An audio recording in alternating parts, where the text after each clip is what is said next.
I think we are live. Hi, everybody. Hello, hello. Jello, jello. Jello, everybody. How's everybody doing tonight? It is Saturday night. Happy Saturday night. What happened to Margie? I thought she was the first one in. There's Linda. Hello, Linda. Not first. Not going to stay awake. Yeah, I totally understand that. 2 hours ahead of us.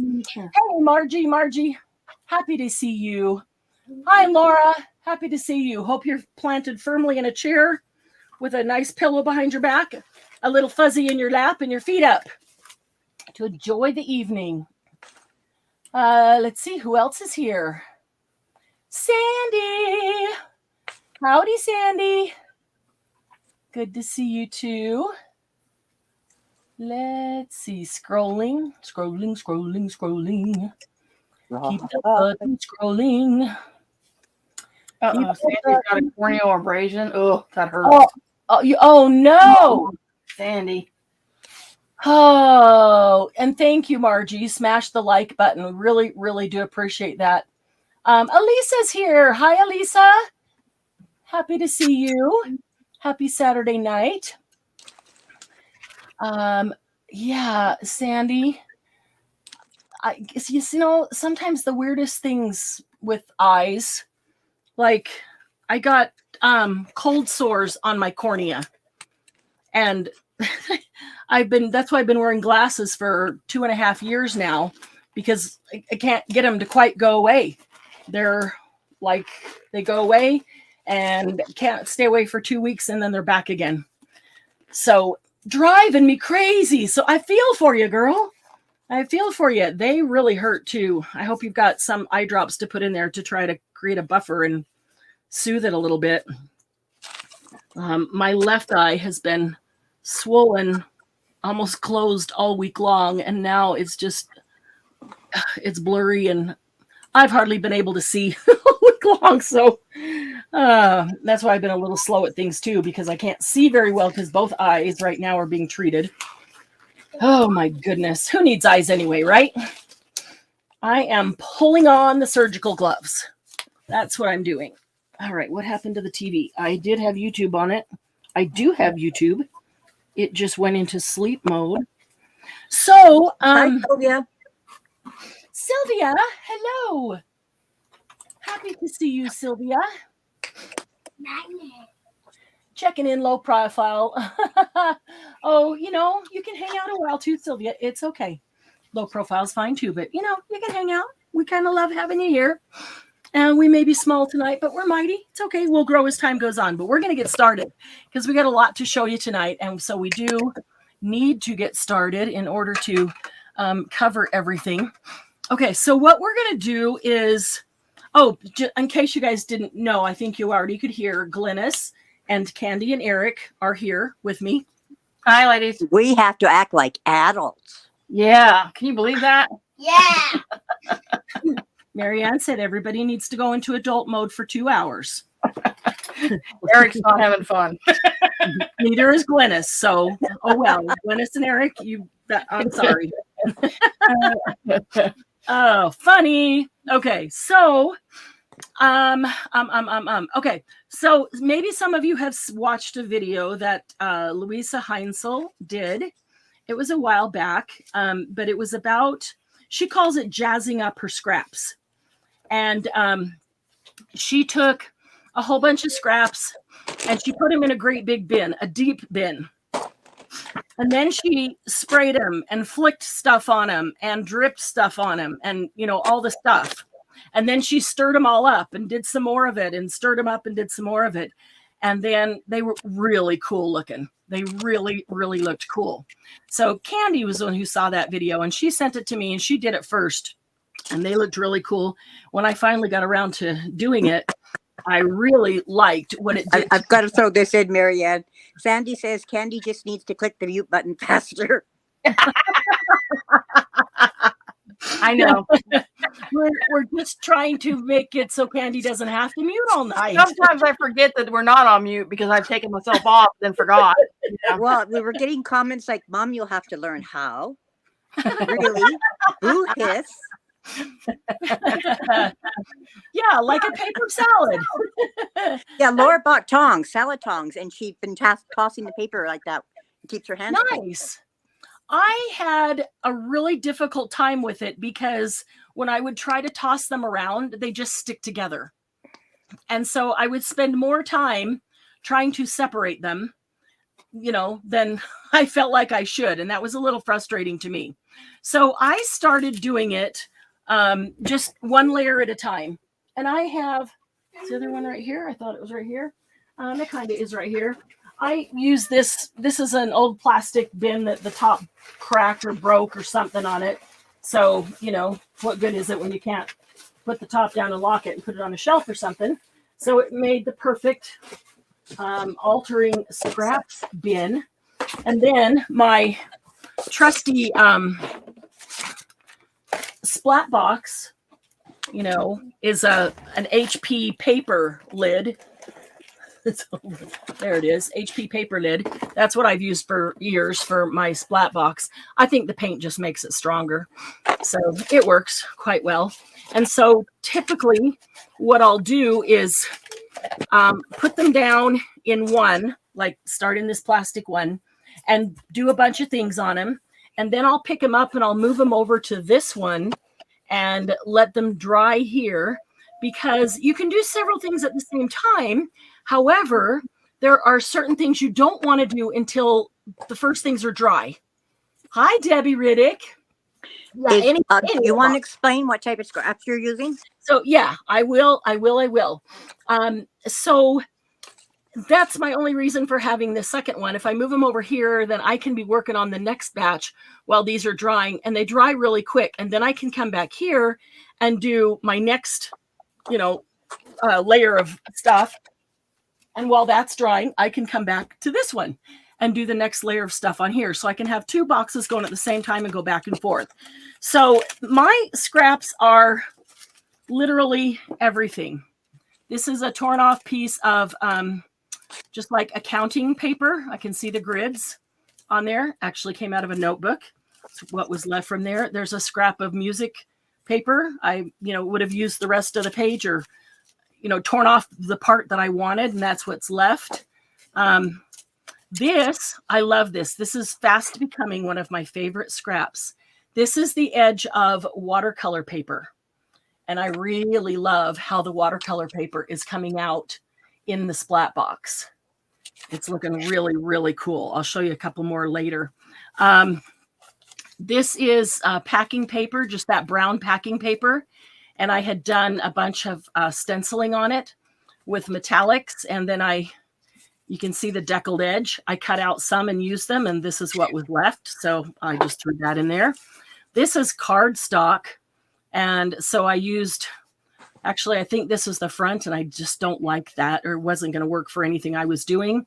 So I just went to the back. You can see the back of it. It's Paper Studio, and you can see the price and the barcode and everything there. But by the time I finish, I won't see that. I've got some wrapping paper. Here's some more cardstock. By the time I cut whatever I needed, that's all that was left on that. Here's a corner of Braille paper. Use the rest of the page. That's all that's left. There's some more of that brown packing paper. That also, this is that same paper.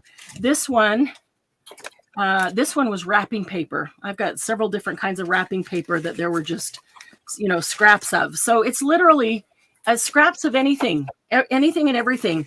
Cardstock, not cardstock.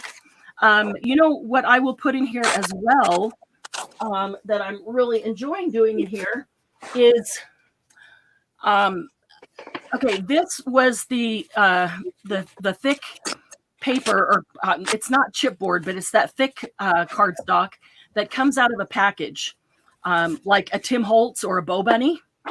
I think this one was a Bow Bunny. So it'll have this in the back, and sometimes it has nice stuff on it. Sometimes it doesn't, but it's a nice big card, and it's good weight. And maybe I don't like the color that it is, or maybe, whatever. Maybe it has nothing on it. The Tim Holtz ones always do, but not all the others do. And so this one, I had started collaging it, and partway through, I walked away from it because I just didn't like it at all. and even the back. And there's some gesso on the back. That would be where you could write for journal page, and that's fine. You could write right over this, but I came back to it like weeks and weeks later, still didn't like it, and so I just tossed it in here and started spraying it. And the more I spray it, the more I like it. So those. Is there a reason why you're using all brown? I'm not using all brown. Okay. That one has only like so there, Margie. layer. I'm sorry. I said so there, Margie. Yeah, no, I don't use all brown. Now, Candy is up to this point of what I've described. What do you do differently? We have Candy and I have discussed and done it 2 or 3 different ways. Well, I like tissue paper in mine, and vellum. Yes, absolutely. That I have left over. I don't have any in this one, but and any of my gel prints that I didn't quite like. Yes, absolutely. I mean, there's just no saving them. They've got too much paint on them or something. Tear them up. I tear them up in little pieces. Junk mail I'll put in here. I do. Maybe I'll put envelopes in here sometimes too. Sometimes my doilies get all torn, and I'll throw them in there. Yeah. I haven't put any of those in here yet, but I have a bigger box that I start putting stuff in when and I use my leftover digitals too. Yes, that are left over. Sylvia agrees with you, Candy. Not which one? Which agrees with what? The tissue paper is really nice. I really like the tissue paper in it. Oh, I do too. Yeah. And that tissue paper is one of the ones that sticks to everything. And so I have to do it. Coffee filters. Tissue paper and coffee filters. Yes. I almost pulled out a coffee filter that's in my scrap bin for that. Yeah. Yeah. But I thought there's a good layer in here. So I'm just going to, actually I have a bunch right here that I thought we'll do a fresh layer and start all over. So, okay. So here's a lot of pinks and golds. There's some silver on that. And some of what these have on it is overspray from whatever was being sprayed in here before. And some of it then might be sprayed directly on it. This one has a lot of purple and teal and some of the different browns. That's just a scrap of a book page. So if you're doing it for a specific project, then you might want specific color palette. Well, that's a good sign. That's, yeah. So there's another one that's a braille page, and it's very teal with a little bit of peach running through it. There's a lot of purple and a lot of teal in mine. I just happened to pick up something that was totally brown. So, am I the only one that scrunches up their paper first? You can, yeah. Yeah. No, you're not, but it just depends. Some of it is. It depends. Newspaper. I got newspaper in this one. Oh, yeah, that's a good one too. A newspaper, I can't spray it as heavily as candy wrapper and then let it dry. Oh, candy wrapper, that's awesome. Those are great. Yeah, good idea. Okay, so how do you get the color to put on here? You know that I've got a whole bunch of sprays that have just the tiniest bit left in them that I picked up at an estate sale that I am trying to get rid of. So I will use a lot of those. And right now they're dictating what colors I'm using because I'm really trying to get rid of them. Maybe you don't have any sprays. Okay, but if you do any, I use Tattered Angels. I'll use Nuvo. I'll use Samperia. These that I pulled over here are the ones that the sprayer won't work. So I'll show you how I use those, but it's not going to work on other projects because the sprayer doesn't work. It's too much of a pain to deal with, and so I use it here. You can get out any of these distress paints. They work too. Let's see here. Okay. You could use all acrylic paint. You don't have to have any sprays at all. There's a couple of things. You could use coffee. So like when you coffee dye paper, use that coffee. You might want to make it just a little bit stronger, a little bit darker. You could use tea. Tea works quite well as well. And you could even use different colors of tea and coffee to get a color palette and the brown. No matter what colors I'm doing, I really like to have some black and white and some gold. And I found that every company's gold is a little bit different, and that's totally fine because it's different every time. But those are the 3 that I like to have on everything. How about you, Candy? Are there colors that you like to have on everything, like the black and white and gold? Is that your same? Yeah, blue, black, white, gold, silver. Yeah. So, some white. Yep. So, you can even use your distress ink pads, or actually any ink pads that are water-based.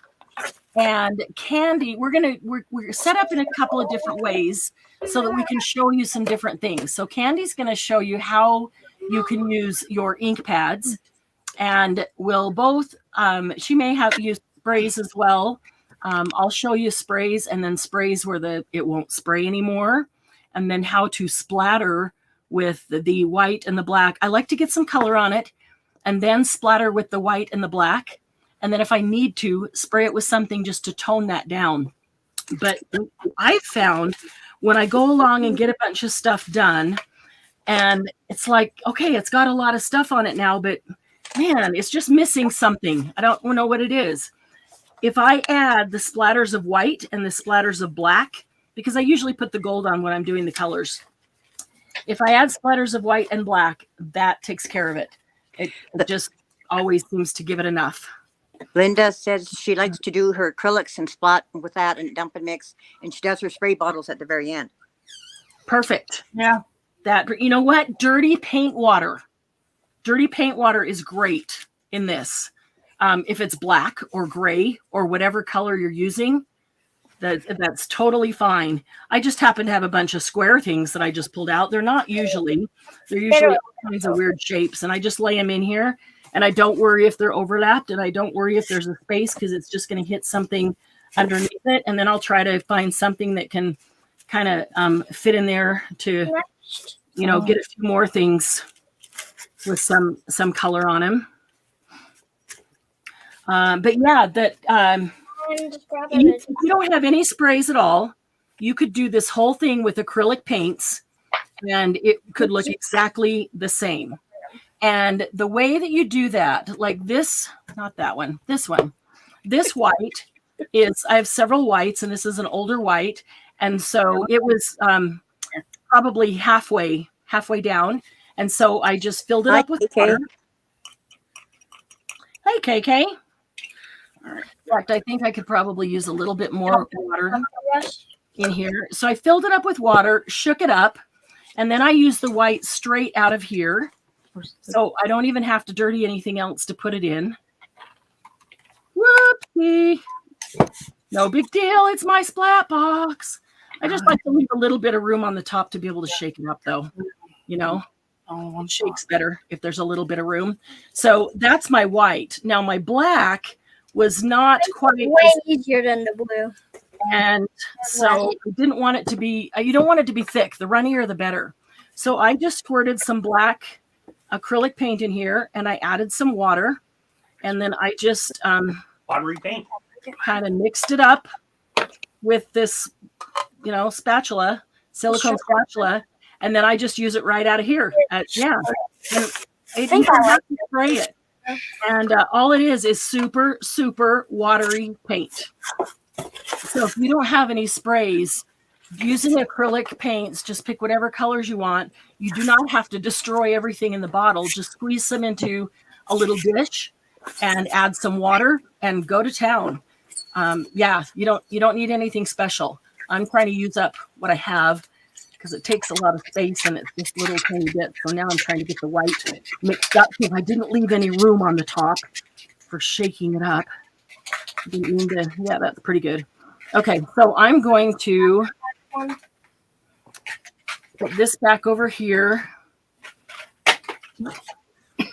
and put the white here, and I've got the black right here. You can probably see that. Okay, so then we're going to do these scraps. We're going to do like one batch of scraps so you can kind of see what we do there. And then we're going to apply the same concept to index cards. What's so funny? He can't spray the bottle. That's enough. That's enough. Oh man. You have to use both hands. I can't get this. I can't. Yeah. And so then we're going to apply the same technique to the index cards. And so we can alter the index cards in the same way. And then we're going to, we want to be done with this by 7 o'clock. So we've got about 35 minutes. And if we're done earlier than that, that's okay, because then we want to move to the second thing. And that is what we're going to do with the index cards once they're altered. Okay. So we both altered some index cards yesterday so that they would have plenty of time to dry for working with them. But I know Candy's already going to town on that. So I am going to go ahead and just start. Let's see. What is just about empty that I can get rid of here? Andy, could you move your box up a bit? Because you're half out of the camera. Oh, sorry. Perfect. We got it in there for Eric. Okay, you also have to get it where you can reach it on your desk. So Yeah. So I find when I spray that I don't really want this great big nice spray that we usually get. You know how sometimes you spray and you get that kind of a squirt and then plop of big drops? And we hate that when we're trying to spray something nicely. But I love that on these. And I want that. I don't want a perfect spray because then everything that I put on is just perfect spray. There's no texture, you know, so I want those drops. And so I find the lower it gets, the easier it is to get those drops. And if I try to press it only about halfway, then it kind of drips out and I get those good drops. So if you like those drops, maybe try that. So I'm not even sure what that was, but this one's peeled paint, it looks like. So that was some kind of a, I don't know, what is it? Fuzzy navel peach, and it is almost gone. Okay, so I will spray some more color on here, but I'm not going to spray like black or white yet, because if I spray them now and then I keep going with color, they're just going to water them down before I even get done with the color. And I don't want the black and white watered down. They really look a lot better. They look really cool when they actually are black and white. I have a spray that is black, but it dries gray. It just doesn't even dry cool. It's gray, and I want black. So they really turn out looking better if they, this is weird because a bunch of these are colored paper, which is, usually it's filled with like gel prints, and like this is a gel print.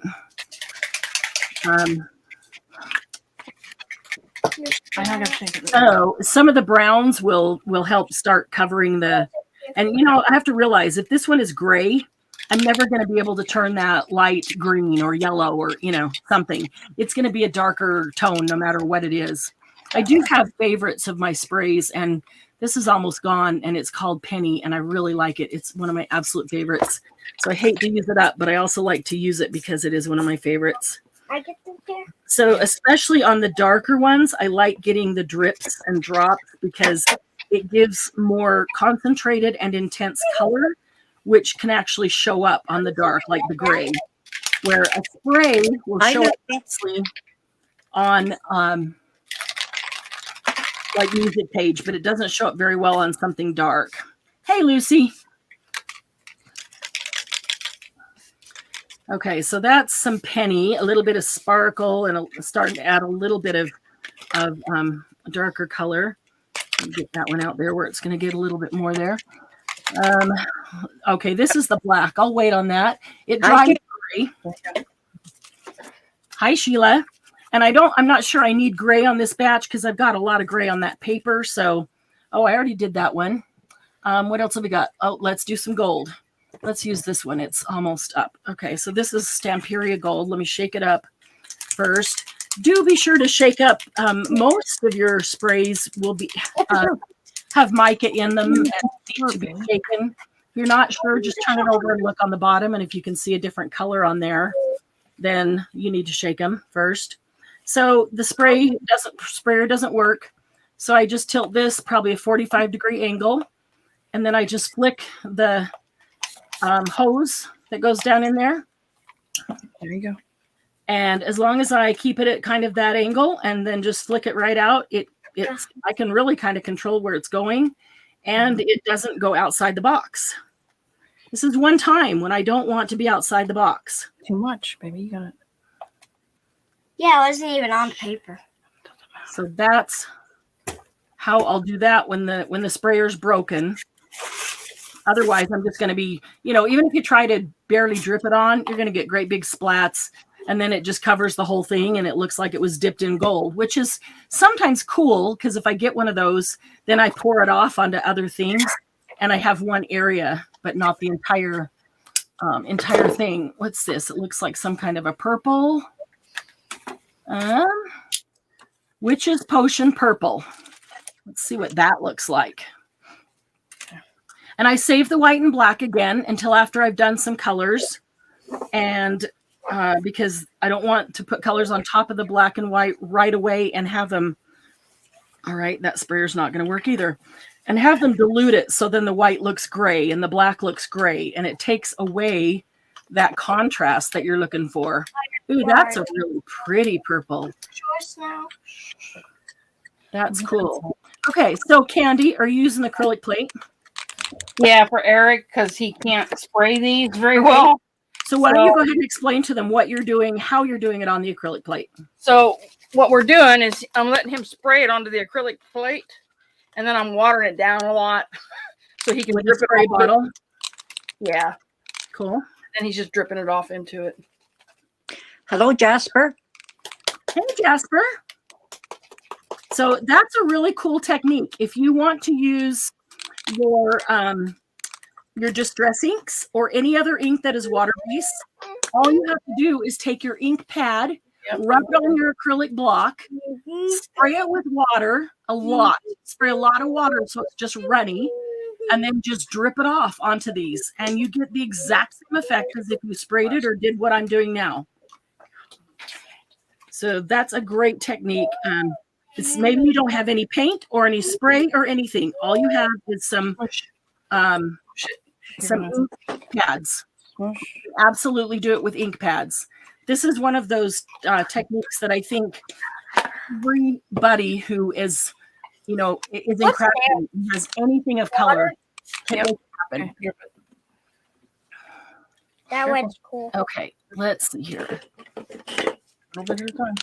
Here's another one of my favorites. This one is called Vintage Market Turquoise.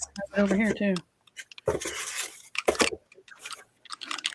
It should go nicely with that purple. I kind of want this to dry a little bit. We're getting to that point where a lot of them are starting to run together. And so I'll look at that. And if they're running together and they kind of go side by side and then they create kind of this mottled, but you still get the two colors, okay. But if they all start to just pool and it's just one big brown, puddle, I don't want that. So, and some papers will dry faster than others. If there's already a puddle and I spray the puddle, it's not going to dry very fast.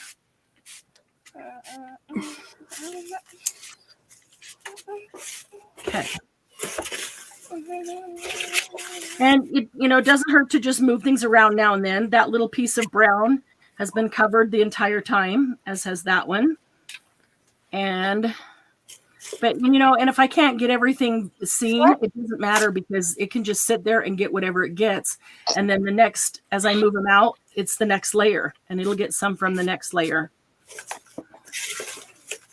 And if I do one and part of it is covered and so it doesn't get anything on it, I leave it for the next round. I'll let some of this drip. I'll leave it for the next round and then I can put a new piece over the part that is already plenty covered. Jasper was wondering, what are you going to do with these scraps? One spray. We're going to do lots of things. I'm going to let this dry just a bit, and then I want to put the black and the white on, and then I want to put down the mixed cards so we can get those going. It's if you keep your scraps in a bin, and then every time you go to make something, you're trying to use your scraps, and sometimes your scraps are just like, they're boring. Maybe it was fine with the paper that it was with, for that project, but you look at it and you're now and you're like, it doesn't really go with anything and it's just kind of boring. And when we do this, it really jazzes them up and They look really cool. I When you have see a them. pile of them. It's over on my other desk. I'll show you as soon as we're done with this. And I'm sure Candy has some close by. But once they're dried, it's kind of like when we were doing the alcohol ink the other day. Right now it just looks like a bunch of wet mess. But after they dry, they do dry different than they look while they're wet. They always look a lot better when they're dry. I'm going to try to let some of the puddle right here run. And I don't even mind if it builds up and has, this whole little thing there that's really dark, because that's kind of cool, especially on a dark paper like this gray. Okay. Then the next thing I want to do, I'm going to put some black and white down. So I did some gold, and I can still see the gold on all of them, but some of them, the gold got a little bit more mixed up as other colors came in, and it was saturated, hadn't dried yet. But I've struggled with how to splat. I do have a Tim Holt splatter brush, but I'm not going to use that because I realize that not everybody has them. That's this, where you can get the paint on it, and then you do this, and it just splatters, and you're supposed to be able to kind of control it. And that actually works pretty well for me. But if not everybody has one, and I didn't have one for a lot of my crafting life, so what do? And you see people splattering just with a brush. So I think I finally figured out how to make it work, for me at least. I've never quite been able to make that work. I would get big old globs and then nothing. And then, that's a little tough. Okay, so I've got my white open here, and then I've got my black right there. So this is the brush that I'm going to use to splatter with. And first I found that a little bit longer tip. This is probably about an inch. And it's, what do we call this? We call this a round. It's a round brush. It's not flat on the top. It's not wide and flat. It's not thick. It's round. Everything is round, and it kind of comes to a point. That seems to be the best type of brush to use for splatter. And that's just trial and error and watching people who do it professionally, because I am not trained in that. But what I have found for me is, let's say I want to do white. And because this jar here, all this jar is my watered down white paint to use for things like this.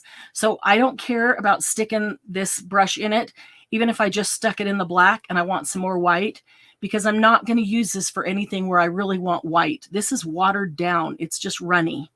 And so I just need to I've had it out here and haven't used it or put it anywhere else. So, but I'm thinking if it gets put back in with my paints, I need to write with a marker on the side that is watered down, just so I know for sure which jar it is. But I'll just stick it in there and get some white paint, and then I just tap it. And this is just a great big brush. I like this brush, but I rarely use it when we're doing live because it's got such a darn long handle that sometimes I will hit the camera with it. So it's perfect for this though. It's long enough for me to hold out here. And this is thick enough that it is hard enough and sturdy enough that when I pick this up and start tapping, I just get the best little spots, little dots. And I love every now and then to get a slightly larger splotch. I don't want, inch or 2 inch, like the whole thing of paint just dropped right there. But I do like these tiny little 1/8 inch and 16-inch dots, and then lots of teeny tiny splatters. So that's what I found works for me. So maybe try that if you haven't got a technique. And if you've got a technique that works for you, please do share it, because, maybe different for different people. And, nothing fancy, just go around to where I still see that. And I'm doing a little extra white because I'm going to do black next. And I know that will possibly cover up some of the white. And I want to make sure that I have enough white. Now, if I put the white on before it's all dry, here's a good example of what it does. Instead of staying as a white dot, so you can see all the white dots here, like they're little dots of snow. in the sky. See how these hit the wet liquid and then they kind of dispersed out.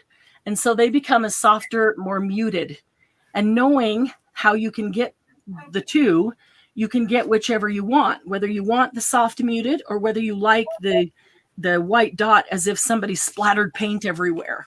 So that's how you get either way, whichever you want, whichever you like. So the more wet your paper is, if there's still water for it to mix with and kind of mute out, that's what you will get. Okay, and so now I'm going to go straight into the black. And remember, I just took some of the black and put it in a little dish, added a bunch of water, and mixed it up with this silicone spatula. So again, I don't care if I take white straight into the black because the black was just for splatter. And so it might be gray the first time, but that's okay. It's still a really dark gray because that black always overrides the white. And again, I get the same great little splatters. What I love about this technique is that all the splatters are different colors, different sizes. You know, it's when I'm trying to do something that looks random, but I'm trying to make it that way. It never works. It just doesn't. And so doing this, it is truly random, but it's a nice variety, exactly what I would want, and well spread out. And then I just stick this into some water. And then as I keep going, I'll grab it out of water, wipe it across my towel, and stick it into the white or the black and keep going. So I'm not worried about either of those two becoming contaminated. Okay, so then I would set this aside and let that completely dry so that my white stays white, my black stays black. And then I'll look at it. Some of it is still a little too light, or if it needs maybe a little bit more gold or maybe a little silver, maybe it needs a little more color, it needs a little more of the purple or the blue, whatever it is, then I'll go ahead and do another layer of that. Because once that white and black is dry, it really doesn't reactivate to runny like alcohol ink does when you put alcohol on it. It just stays there. Spots would go over the top of it. So, Candy, any techniques you want to share with how you're doing it? Yeah, don't craft with your grandson. He's knocked over all your stuff, and now I can't find my splatter bus because it's buried in that bucket somewhere that we had to pick up. To craft the lunch right before we went on. Okay, so I am going to. This is still drying. Not going to hurt it though. I'm going to lay down some index cards because we want to do some index cards so that we can do our second. And we'll use some of these tonight so you can see some of the ways that we would use these scraps. But we'll use these scraps when we're making right here. we use them for tags. We use them for collaging. What else do we use them for, Candy? We use these scraps for everything. Clusters. I use them in clusters. I use them as page edges. Collaging. Yeah, page edging. As tabs on things, page edging. Yeah. Okay, so we've got fresh white cards. And you can decide, you know, whether you want it to be one particular color palette or you want it to be totally random.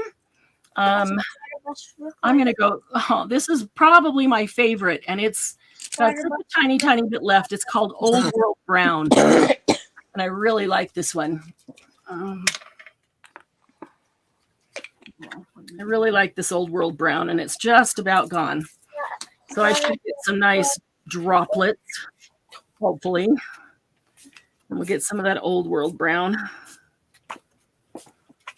as a base. This? Notice how these are cheap. I'm pretty sure these are from the Dollar Tree. And so notice how as soon as I spray them and they get wet, they start to curl up because they're not very thick. They're not very thick. So I just punch them down. I probably should pick them up and just bend them a little so I'm not punching them into the, you know, but if anything from below gets on them, it's no big deal because both sides need a little bit of something anyway, right? This is going to be our primary side. And so that's why I'm focusing on this side because a lot of it will just go through because they are so thin. So that's Old World Brown. We'll go back to this Vintage Market turquoise that I love.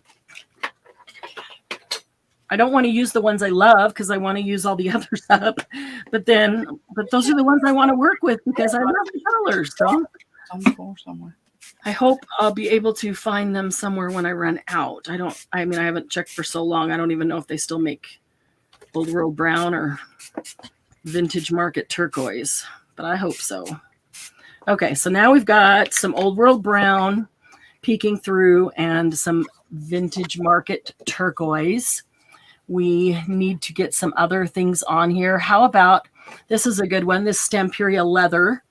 And then if we get some gold, let's shake both of those up. I've been shaking this for 3 days. Not constantly, but I still cannot get the ball to move in this. Maybe it doesn't even have a ball, or maybe it's stuck up on the top and that's why it won't spray. I don't know, because it hasn't sprayed from the beginning, but the ball won't move. All right, come here. Ready for the black? Okay, so make sure that's all mixed up. There we go. We'll get some gold on this. And I like, it doesn't bother me not to get a spray on this one, because if it's sprayed, I might tend to just spray it. And if every one of them is sprayed, I'm not going to have any texture on the cards because they all were applied the same way. If everything's sprayed, everything's going to look sprayed. So I like having to splatter this one. And as you're splattering, even going from color to color, I'd recommend either turning your bin or changing the direction, if you can do that you splatter. But if you need to go this way all the time, then turn your bucket. Otherwise, all your splatters are going to be going this way. And when you pick up the card, it's going to look like the wind blew all the splatters this way, and they're all, diagonal to the same direction. Candy? Mm-hmm. Questions about Eric. Does he live with you? And how old is he? He's only here for the summer. We actually have to take him back on the 21st, which will be a bummer for me. But he's 9. He just turned 9 in April. So, he doesn't live with us. We only get him for the summer. We like to have him here. His dad gets him for the summer, but his dad lives by her, so yeah. He's part of our group. Yes, he is. When he can adult for 2 hours. Yeah. Which is He's all doing right, pretty ready? well with. Come on. All right, we're ready for the black. Come on. You can do it. Oh, you don't want to do it? No, I don't want to do black. So, yeah, and sometimes maybe you don't want to spray and make a mess. You just want to put some stuff on the acrylic block and be able to dip a few in and dip, this side of the card and then that corner and this corner, set it down. And by the time you go through 6 cards, the first ones are dry. And then you can go back and spray or put another color, from an ink pad and dip it again in different ways. You don't have to make a big mess. And if I'm doing it this way, yeah, this box is an absolute mess, but that's why I have the box. I won't use the box for anything else because it's perfect for this. It's not too deep. I can get my hands right down to the cards. It's, perfect height. It's a good size. I can get 6 index cards. Whoops, see, every now and then that happens. No big deal, because sometimes we want a little bit of variation. So the big splots. So there's several things that you can do. You can just take that and splatter it around. The long thing with the gears? I put right. And then you can hold this and let it drip or shake it to drip to try to get some striations or some variation in here. And if you really don't like it, if it's way too much, just turn it over and wipe it on some of the ones that are underneath it. No big deal. I mean, I'm splattering this on anyway, so why not just shake it from there? But I've started using gloves because every time I go to record a video, I look down at my hands and they're all stained with alcohol ink or covered in paint. Great. So I try to remember to put on gloves. And then if I move this splat box and take my gloves off, I'm back to perfectly clean area. So you really don't have to have it cause, a ton of distress on your area.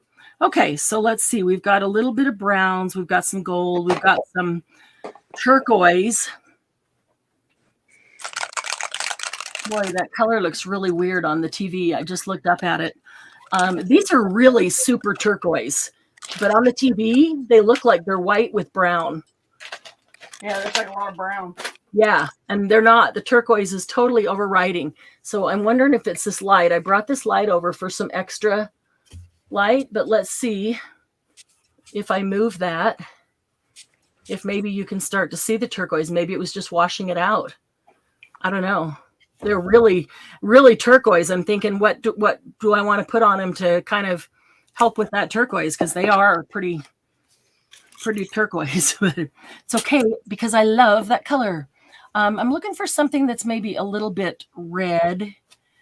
Like, what's this right here? Wild honeysuckle coral. Not really red, but it's coral. We could try it. Yeah. What brand is that? I don't know. Oh, I can't tell. Well, these are some of those. Oh, I do. Actually, I think, yeah, these are some of the ones from the estate sale. But I think this is one of those Lindy's where it comes with the powder in it and you just add the water. That's what I think that these are with this kind of label. That sounds like a pretty color. Yeah, let's find out. Although I might carry this over to the other camera and see what it actually looks like there, because it does not look like what I'm seeing up on the TV. Ooh, I like your box though, because I see turquoise there. Yep. That's pretty. All right, let's see if this coral will spray. Nope, It's not spraying. Okay, so we're going to splat some coral because it's not spraying. You could always stick your brush in here and tap, tap, tap, and do it that way. I like doing this way because when I spray, I'm getting a good spray coverage. When I do this, I can get some streaks along with some splats. And then when I splat the things that are paints, they're more dots. And so it gives me, in the end, it gives me multiple textures with the different techniques without having to do something special to get the textures. It's really interesting, Marianne. You're on YouTube, your box looks very green, and on StreamYard, it's very multicolored. The box itself? No, what you're working on, the index cards. Okay. Yeah. On my TV on YouTube, it looks very, very light with just brown, and now I can see these coral spots. But it really is very turquoise, which is what looks green. On StreamYard, yeah, you can see the multicolors. I think when we stop this and go to doing the index card thing, I might carry this over and put it under the other camera and see if it looks any different there. Because, yeah, I want you to get a good picture of how it layers, because, that's the whole thing about it. All right, so we've got some color. Let's go to black and white and add our black and white. So I'm going to grab my brush out of the water. I'm just wiping it against the towel just so it's not loaded with water dripping all over my table. And I'll start with white here. I love doing this. It is so quick and so easy. Yeah, Margie said her gray, brown, and white.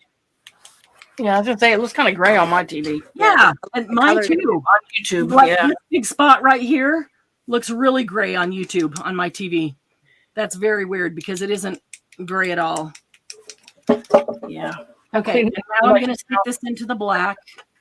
He got spray everywhere, ladies. Oh no! You need to clean up before we move on. I am. That's what I'm doing now. Okay. Perfect. He got my white and green box. It's got splatters all over it. I hope it was. Well, it is now a splat box, huh? It's funny. He missed a splat box. Okay, so now I've got some black and white on here, and then I'm just going to let these sit on here. I just put that back into the water. I will put the lid on this white. Honestly, this black that's in this bowl, because it had so much water mixed in with it to make it so runny, has been sitting here for about 4 days. I haven't added any more water. I haven't added any more paint, because you just want it totally runny, not paint with a little bit of water, but water with a little bit of paint just to get the color, get the black. And it is, it's still black. It's not gray. So, oh, wow. Okay. So it's still like this big thing up here. This looks really, really gray. And this is turquoise. All these things right there are turquoise. It's amazing the difference in the color. Yeah, Yep. that's. I also see it trying to focus. And the computer that I hooked this up to does not have the ability to change the autofocus. So let me turn this little light over here. Here's what I'm going to do. That's why I wanted to mention it, because I'm seeing two screens that are totally different. That's funny. All right. Yeah, that was on purpose. Okay, so I'm going to turn the camera off. There's Candy. Wah! Candy, entertain the troops. Eric. Yeah. No, you'll never get it stopped. I know. He never shuts up. Eric must know some jokes. Don't get him going, Glennis. Okay. Oh, Okay. tell him about the Roman soldiers. He's been really good tonight. Tell him about the Roman soldiers. The Roman soldiers part of their training was hopscotch. Did you know that? They did what with hopscotch? They That was part of trained. their training. Really? Yeah, they Okay. hopped around in full metal, in full gear Wow. down a hopscotch field that was, now granted, it was a longer, not the hopscotch field that we have. It was a long one. It was like, they said, yards long. That would be really great for football players too, huh? That's like why they do ballet. That's good for balance. Yeah, and then the kids started playing hopscotch. They did a shortened version of it. So can you see it on YouTube now? That looks a lot different now. Yeah. Looks very different, doesn't it? Yeah, there's a lot of turquoise in there. And then you can see the peach, the gold, whatever that last, there was a red and a peach. I think there was something in that family at the very beginning, and it's kind of covered up. And that peach at the end, the black. Everyone's saying they can see all the colors now. Yeah, amazing. Amazing the difference. Okay, so let me set that aside because those need to fully dry before using them for what we're going to use them for. And so that's why Candy and I did some yesterday so they could dry overnight, because they really do need to dry overnight. Because when you start sticking things to them, you're adding more moisture. And if they're still moist in the paper, because it soaks up all the paint and the spray. I can never wait that long. Well, that's why you do them in batches regularly. So you always have a batch at some stage. Yeah. So I do that, let it sit there, and then I can pull out a batch that I did yesterday. Okay, so here's a batch that I did yesterday. And actually, these are parts of two different batches. Because you can see they don't have the exact, these two are probably in the same batch, and these two are probably in the same batch. Okay, so let me get rid of these gloves. We don't need those anymore. Because now I'm done using sprays. Yay! Okay. All right, Candy, you ready to go with this next step, or are you still cleaning? No, I'm ready. Okay. Come on, Eric. Eric, you going to do this one with us? Yeah. Yeah. Okay, so now what we're going to do is grab a glue stick. We don't have one. Yes, we do. I know that. We have plenty of Oh, I glue. know that's not true. Am I My hands are sweaty from being inside the gloves, and it's making them feel Okay. weird, sticky. So give me a second. I'm going to put some hand sanitizer. You're just going to do it in a couple spots. Okay, so we're going to grab Like this. a glue stick, Two spots. and we're going to grab some book pages. I like using really old ones that are already kind of brown. Books. Elvis and me? I'm going to grab this like this. Yes, old- Eric, older than you. Older than you. Yep, they have to be even older than Granny. Yeah, that old? It'd be hard to find them older than me. Okay, so I'm going to use this Anne of Green Gables, and I'm going to take maybe 3 pages off. I don't know how much I'll need, but I'll take maybe 3 pages off. And I'm just going to tear them like that. They need to be separated so I can use each piece individually. but I do want writing. So if it's the end of a chapter and you got that white space, make sure that there's writing on the one side. Okay, and then we're going to take the glue stick, and we just want to apply glue stick to a couple of areas, maybe 2 areas. So we're going to go right here, and then we're going to put this down, and I just use the end of the glue stick to really smash that on good. I did not glue the entire thing down. I just put glue in one area, and then I put this over it. Does that make sense? And then maybe I'll do a little bit over here. And I've got a smaller piece here. I'll just put over that one, just to make sure that the glue is covered. I want that one. Yeah, what I did is not to glue the whole piece of the book page down, just to make sure that that little chunk of glue where you put it is There's only one in the middle of it. That's one. okay. So I'll put this one here, and I'm going to do that. Make sure that that is down good. And then these are so small, Candy, that it's like I keep putting them in the same spot because there's nowhere else to put them. Kind of funny. I want to do it differently. Well, I can tilt it this way or I can tilt it that way.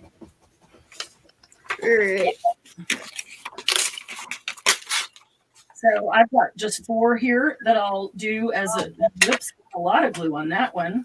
Didn't mean to get that much. Kind of forgot what I was doing, and like I'm gluing a whole thing down. But let's just make sure it's all on. Right. Over here. Those are mine. Yep. I'll do yours a little bit. And then Oh, I one. get this. Okay, and that one, I'm not crazy about this area, so I'm gonna right there. Okay.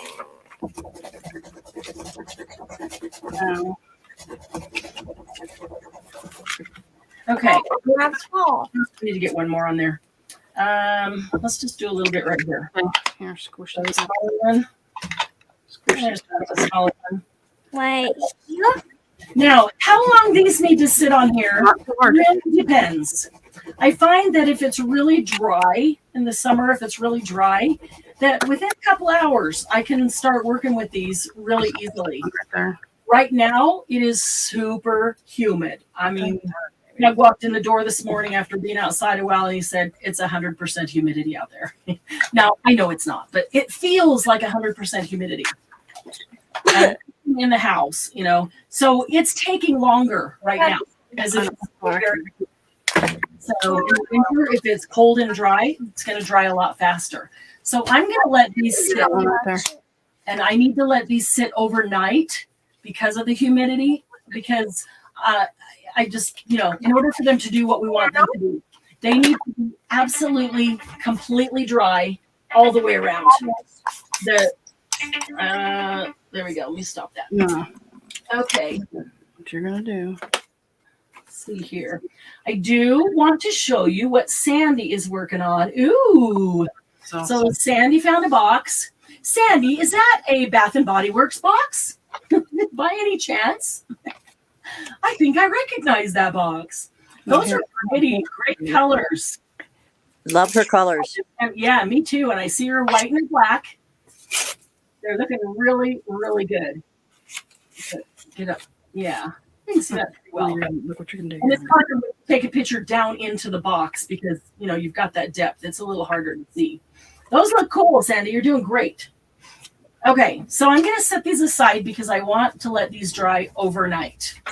And Glennis, you know, being impatient, I do it too soon. And that's why this whole process is good to do in stages, because then you've got one stage that's drying from there. I've got some that dried from yesterday. I can do that on them. And now I'm going to set those aside. And then I've got some that dried overnight. Here, dip this one That I did yesterday and that dried overnight last night. a little bit and one So spot. these are dried.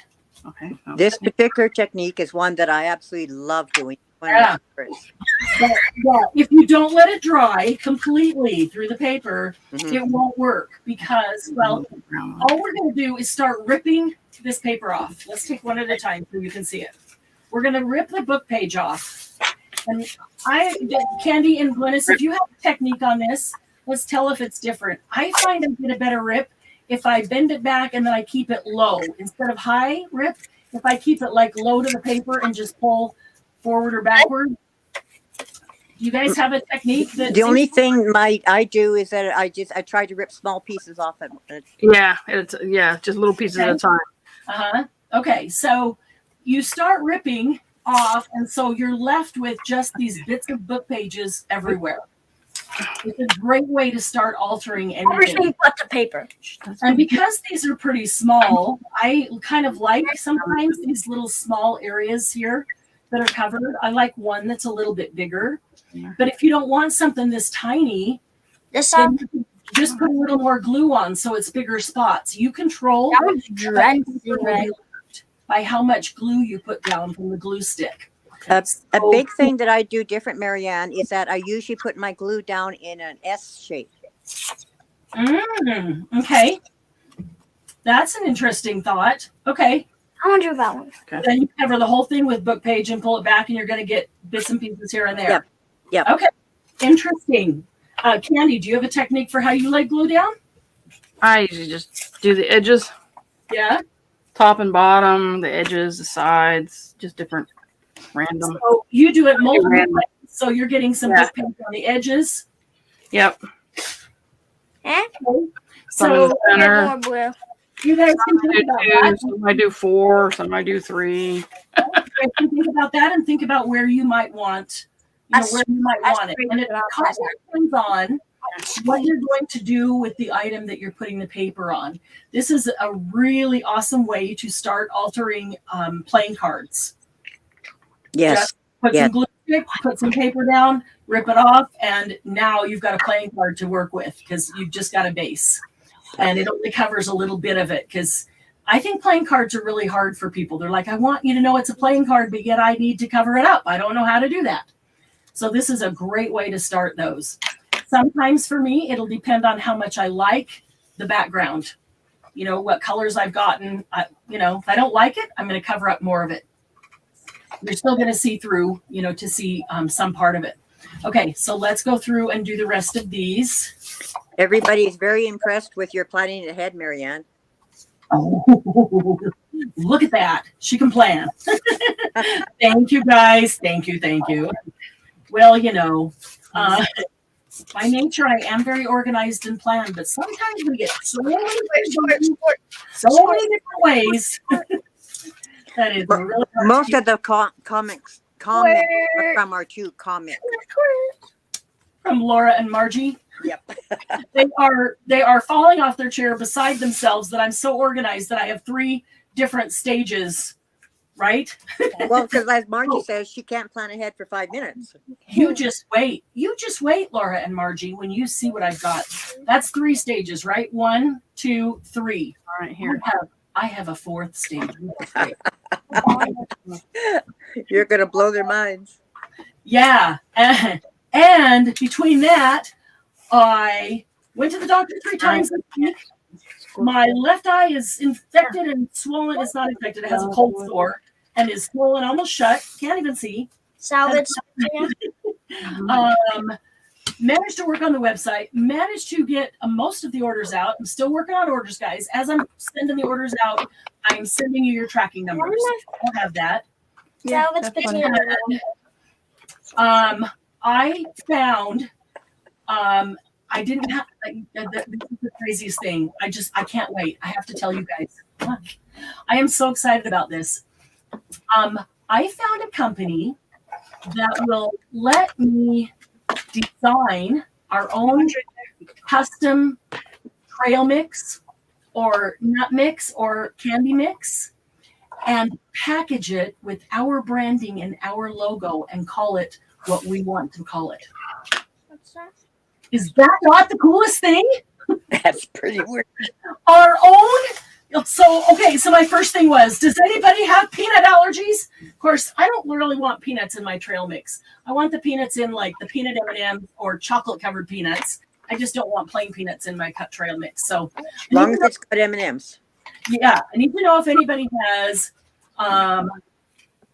nut or dried fruit allergies of any kind. And what are your very favorite nuts or dried fruits or seeds to have in a trail mix? Which one? That one does not. I love having raisins and Fruit stuff on it. cashews. Raisins? Raisins and cashews. Oh, you're one of the few people that likes raisins in a trail mix, unless they're chocolate I covered. like raisins and trail mix. Really? Hey, Eric. Yeah, he likes Oh, raisins. He my likes crayon. He likes crayon raisins too. Oh my god, that's nasty. I Sandra. like raisins. Yeah, That's I what like it's called, raisins too. In the right thing, I like raisins. Sandy, last week we were talking about Boston baked beans. I like Boston baked beans, and they're good in trail mix too. Any candy you like is good. Okay, so remember, Candy, how you said Boston baked beans? They don't have those little nubbies on them anymore, or was that Linda? It wasn't me. I don't like them things. No, I'm sorry. Was it It was either Sandy or Linda. And Sandy may not be here. It's a little late. Yes, she is. She's still. It's not Sandy.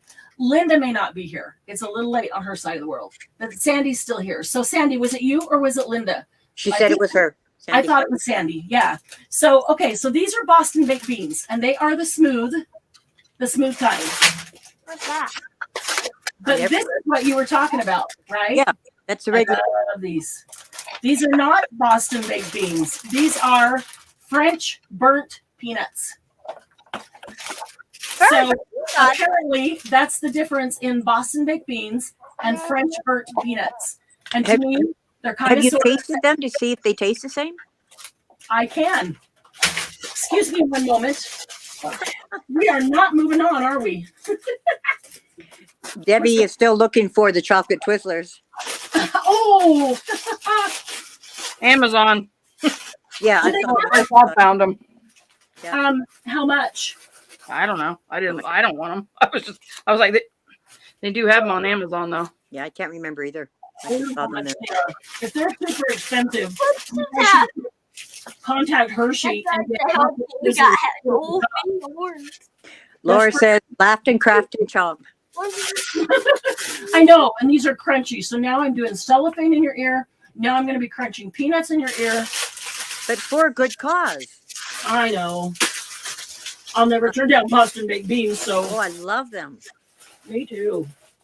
Okay, so I just ate the French burnt peanuts, which are the ones with the little nubbies. That's what I thought Boston baked beans were. Yeah. I'm trying to finish chewing them before I put them. That's what we've always called them. Yeah. Mm.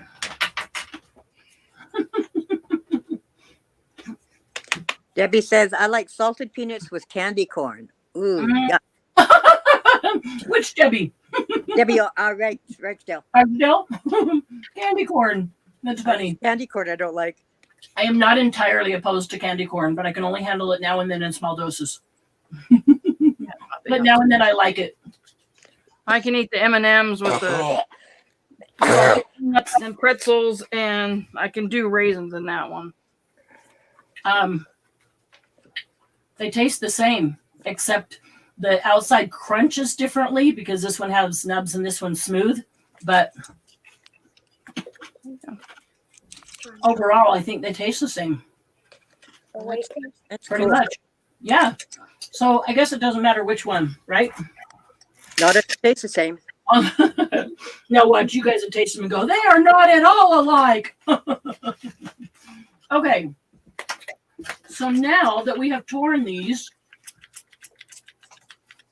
we are going to work with them. Can't tell which is the. And let me show you what we're going to do with them. Are you ready, Margie? Are you ready, Laura? You are not even going to believe it. Oh. Do you think Charles is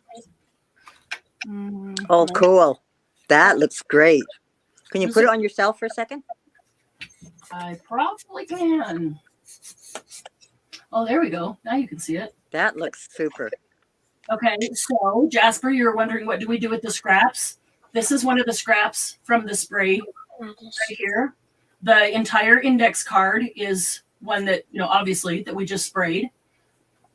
scraps of black thread. I've got a scrap of fabric right there, scraps of other paper, a little piece of washi, and there's some little lavender jewel Nuvo drops. And remember, the jewel is translucent, so you can see through it. That is back. fantastic. So there's the tab, and then there's your journaling space.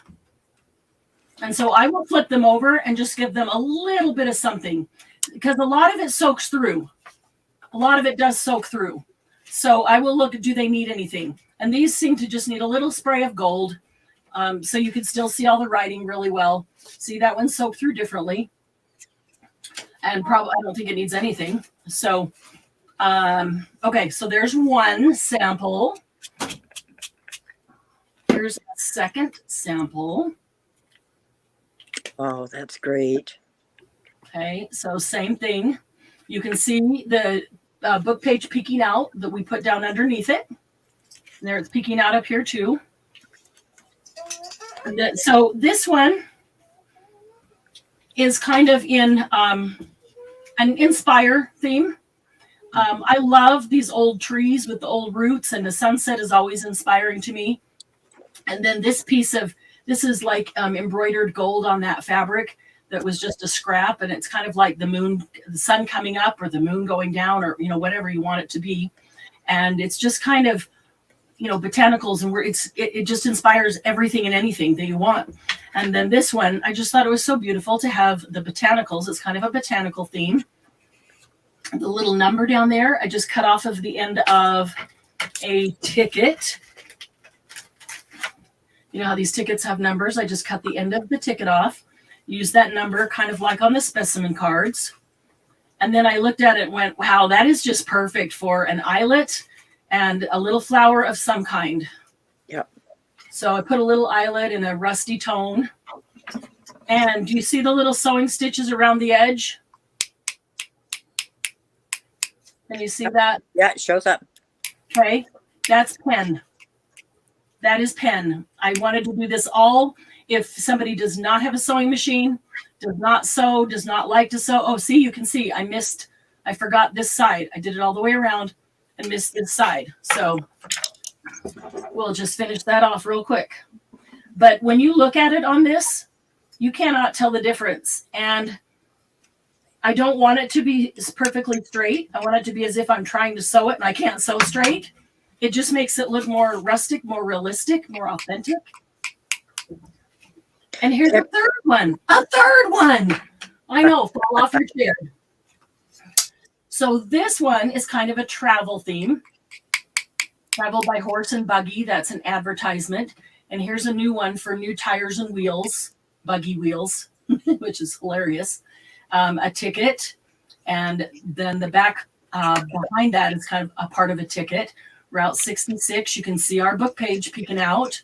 And then there's some under this. You can see a little bit peeking out. Enjoy the journey. And this, so all the toppers, I either used scraps that we had just sprayed, like both of these are, or this one has been, I swear, for 2 or 3 years, flying around my desk, never getting used. And it came in some kit of something. I used everything else. And that little piece was never getting used. And I thought that just looks perfect for travel. So I put that there with Enjoy the Journey. This one got a copper thread. These two have a black thread. And this one, I decided to do the zigzag around it, like it was zigzag stitching. I don't think I like it as well. I think I like that straight better. I'm getting yelled at. Why? They want to know how long to leave the page to dry before you start ripping it off. It only depends. want an answer from you. This, like, how long to leave this on before start ripping it off? Mm-hmm. Okay, I put some on last night. I put these on yesterday. I left them for about an hour or two, and then I started gently peeling off to see if they were ready, and they were not, because it is really humid right now. It's been raining or threatening to rain, and it's just super humid. And what will happen if either your card is still wet or the glue is still wet? What will happen is that it will pull up and it will actually separate your piece of paper So you'll pull the paper off, and half the layer of paper will stay down, and the other half will come up. So you won't get book page writing, or it will pull up a layer of the paper off of your index card, which pulls up all your great spraying. So right now, with the humidity, and it's kind of everywhere, everybody's having weather, I would leave them overnight. And mine only took about 30 minutes. Really? So are you not having humidity? No. Well, not any more than normal. Oh, well, because you guys always have humidity. But it's been 100 degrees here. Yeah. Yeah, it's just been really extra. For me, it's 2 or 3 hours. That's all I need. And It's very dry. Probably in 2 or 3 hours, if I had still been up, I went to bed and then I woke up an hour and a half later. I didn't come in and try them, but I probably should have or could have. But I only got about an hour and a half sleep last night. I don't know why. But yeah, it was just one of those nights. Yeah, I would say 2 to 3 hours at least. And if you can, just do it and let it go till overnight. That's why I like them in stages, because when I feel like doing it, I hate doing one step and having to walk away. So if I do, if I do a bunch in the spray box, I move them to the next spray box and do a bunch of others and start right there with those going in different stages. And then when I do them, have some extras sitting around. There's the one we just did with Eric. It's pulling off already. Let's see. Oh, hang on. Let me get back over here. Oh, wow. You just put that down. Yeah. These are the ones Eric did right here. Now, you can test it. It's going to depend on, probably the biggest thing is making sure that your index card is absolutely 100% dry. Yeah. Because if your card is wet at all, because it soaks paint all the way through, if your card is wet at all, it's going to soak that glue in, and then it's going to act as if it's wet. So the glue has to dry completely, and you don't want it to touch anything wet, or it will just take longer. So yeah, I would make sure that your card is dry, then your glue. The glue doesn't take as long as the card because the card has much more to soak through and the paint on the card. But I do like doing them in big batches, because I don't usually sit down and do like 10 of these, but I might want to do 3 or 4 or 5.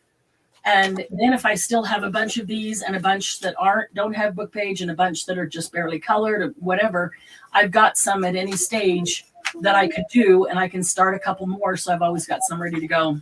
So let's decorate some. I don't know if it's just my YouTube, but your guys are up in the corner right now. Up in the corner? We should be right in the middle so that you can see both screens. I know, but that's why I don't know if it's just my screen. Is it on your TV? On your phone or your iPad? On my tablet. Try turning it the other direction and then turn it back. And see if maybe it just got tilted enough that it thought it was supposed to redirect.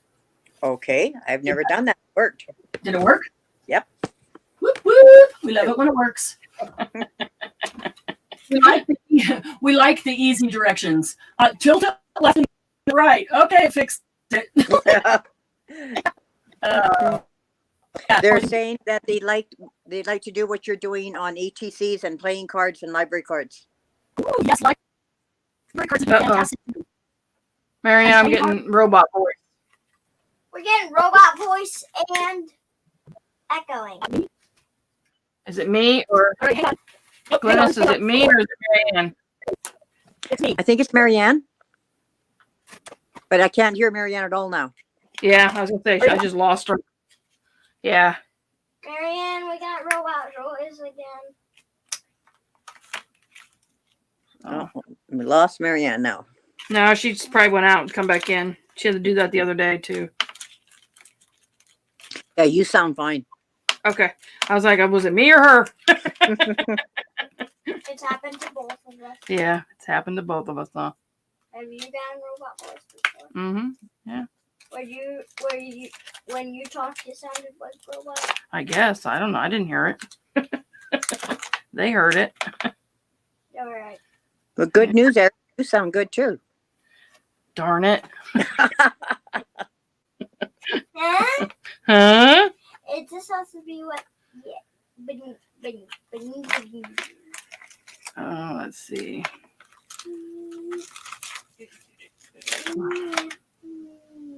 Oh, I like that one.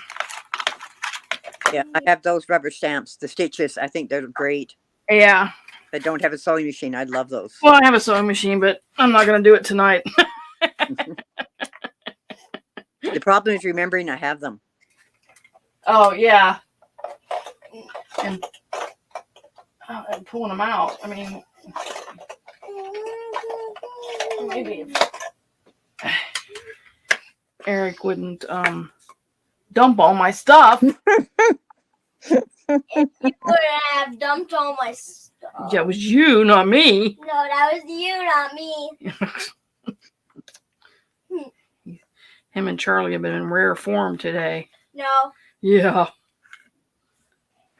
Granny and Charlie have been in rare form today. me and Charlie, you think? Me and Charlie, you think? Oh, you better quit that. Oh, you better quit that.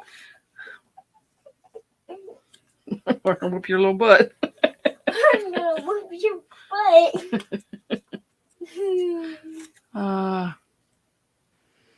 I love you. Yeah. Like what? That didn't work. Nope. I was like, Yeah, he said that, Laura. I was like, error. My brain is like, what just Yeah. happened? I was like,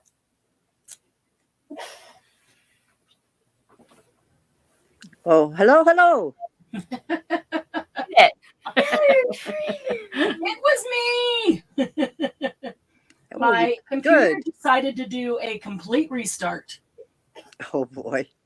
yeah. Love when that happens without any warning. Yep. If it gives you that, I'm going to restart in 60 seconds, you can at least, no, get rid of that. You can at least tell it no, do it later.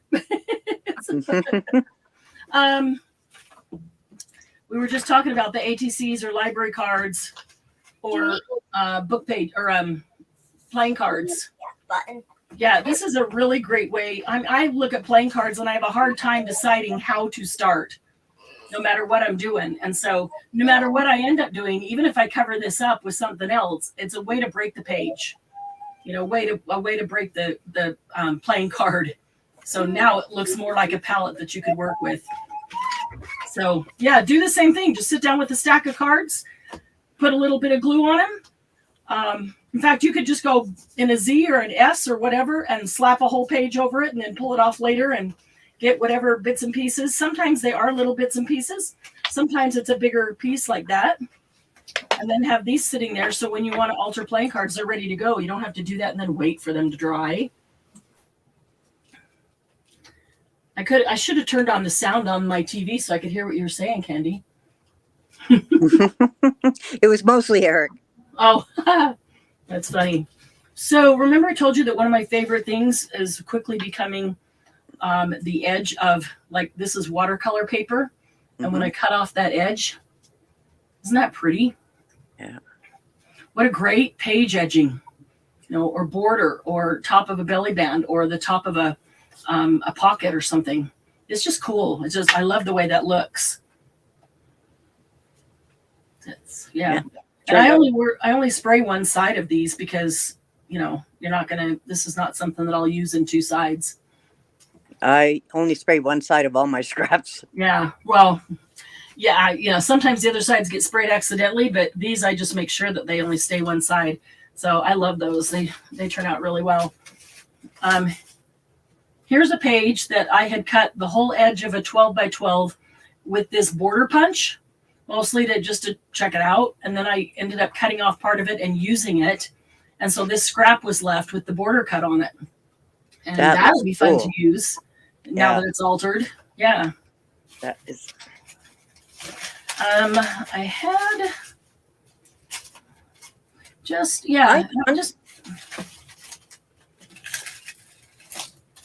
they just look so much better once they're altered.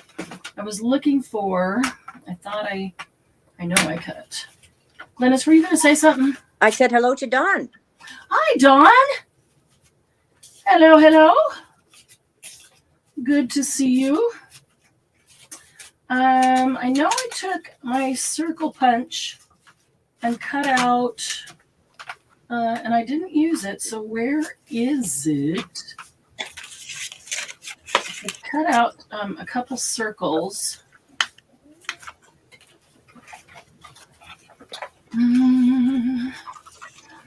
Oh, Dawn, you missed a fun first hour and a half. You're going to have to go back and watch it because I know you got scraps. This is one that I didn't really care for or didn't find a way to use the back, this side of the page, Halloween paper, but the back was kind of a damask. And so once I altered that, that looked really cool. All right, I know I cut out, oh, maybe I put it over here. Okay, well, let's just do this. All right, so let's just take a couple of these and let's alter them. I like to alter them one by one. And this has been sitting, remember that day that we did all the different ways to make tabs? And you could use any of your punches and fold them in half. You can use round punches or square punches or punches with shape, whatever. Oh, there it is. And you can just fold them in half like this one that you could put a little sentiment in or something. This is a perfect one to fold it in half. It makes a great little tab there. I think this actually came out of the tab cutter. It's been sitting there ever since that. But I really liked on these where I just took these actually a piece of cardstock from that splat box and I just folded it in half. That's all super easy. I kind of looked at it and said, what color of splats do I want? And so like this one, I just cut 2 circles out of it. I glued them together on the half of it and left that open so I could put it over like that. You decide what some colors may look better with other colors, or maybe you don't care. Just, you know, I do really like that though. It's got some of that same turquoise that has. So I glued half of it so the two would stay together and I'm not hunting down the other circle. Now all I have to do is put glue on the bottom half, put it on there, and instant tab. So that's super easy. So I'm going to do that first because the tab absolutely needs to be there. If I do it first, I'm going to put a little bit of glue on both sides and not glue them together. Just insert it there, push them down, and there's the tab. Okay. And then, you know what? I've got these other 2 right here. Let's put these on somewhere.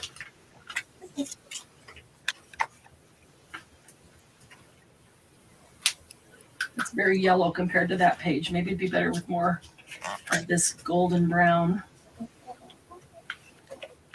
Yeah, that'd be a good one there. Okay, so I can choose to put a little bit of glue up inside so that glues together when I put it on, or I can just leave that. But on both sides, I only need it on the bottom because they're going on both sides of the card. All right, so on this one, I want to make sure that it gets exactly the right spot and is level because of that little overhang thing. So I'm just going to put the bottom on. And if the bottom's in the right place, then I can set it down and just fold the top over. And the top will automatically be in the right place. Oops, unless you push it. If the bottom's in the right place, the top will be in the right place. So there we go. Squeeze it together, dry, and done. And then if you want to distress that a little bit, that's been folded, unfolded so many times that it's starting to show white. So I'm just going to give it a little bit of distress. And those sides, probably could have done that before, gluing it on. It doesn't really matter. A lot of the time, I don't worry about distressing these because they've already got so much distress and color on them that it doesn't feel like they need it. If you think it needs it, do it. And I haven't bothered distressing the book pages either because I'm using really old and already browned pages. And most of it's going to get covered up. You're just going to see little bits and pieces of that showing out here and there. And I really like that one as a tab. But I really have a hard time folding that in exactly the right place. So I'm going to, excuse me, I'm going to get that frog. I'm going to wash that frog right out of my throat. I'm going to try to use that as a, there we go, as a score tool, the side of the end of the pen. There, so I get it folded in the right place. And let's see if there's enough on that without having to, you know what, that just reminded me that this, grab a pair of scissors here. This has this little tiny thing that sticks out because it's this. And it's okay, except they always just get hooked and bent and stuff.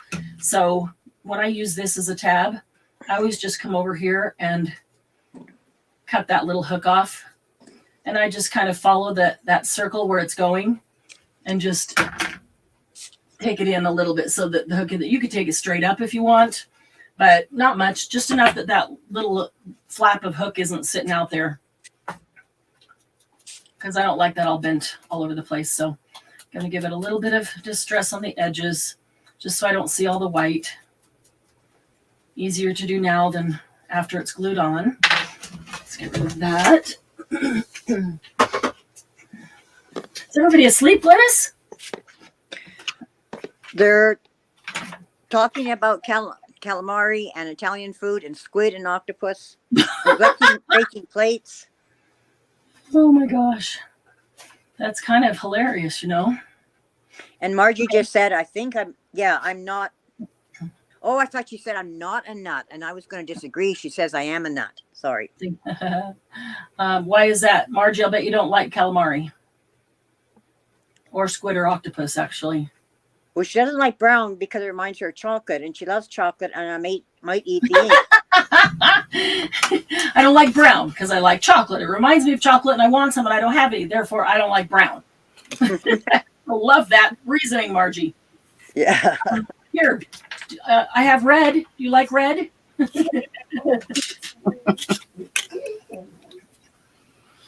All right. Let's see. How far up or down do I want that one to go? I don't know. That's fine. If it's not, I'll just move it around a bit.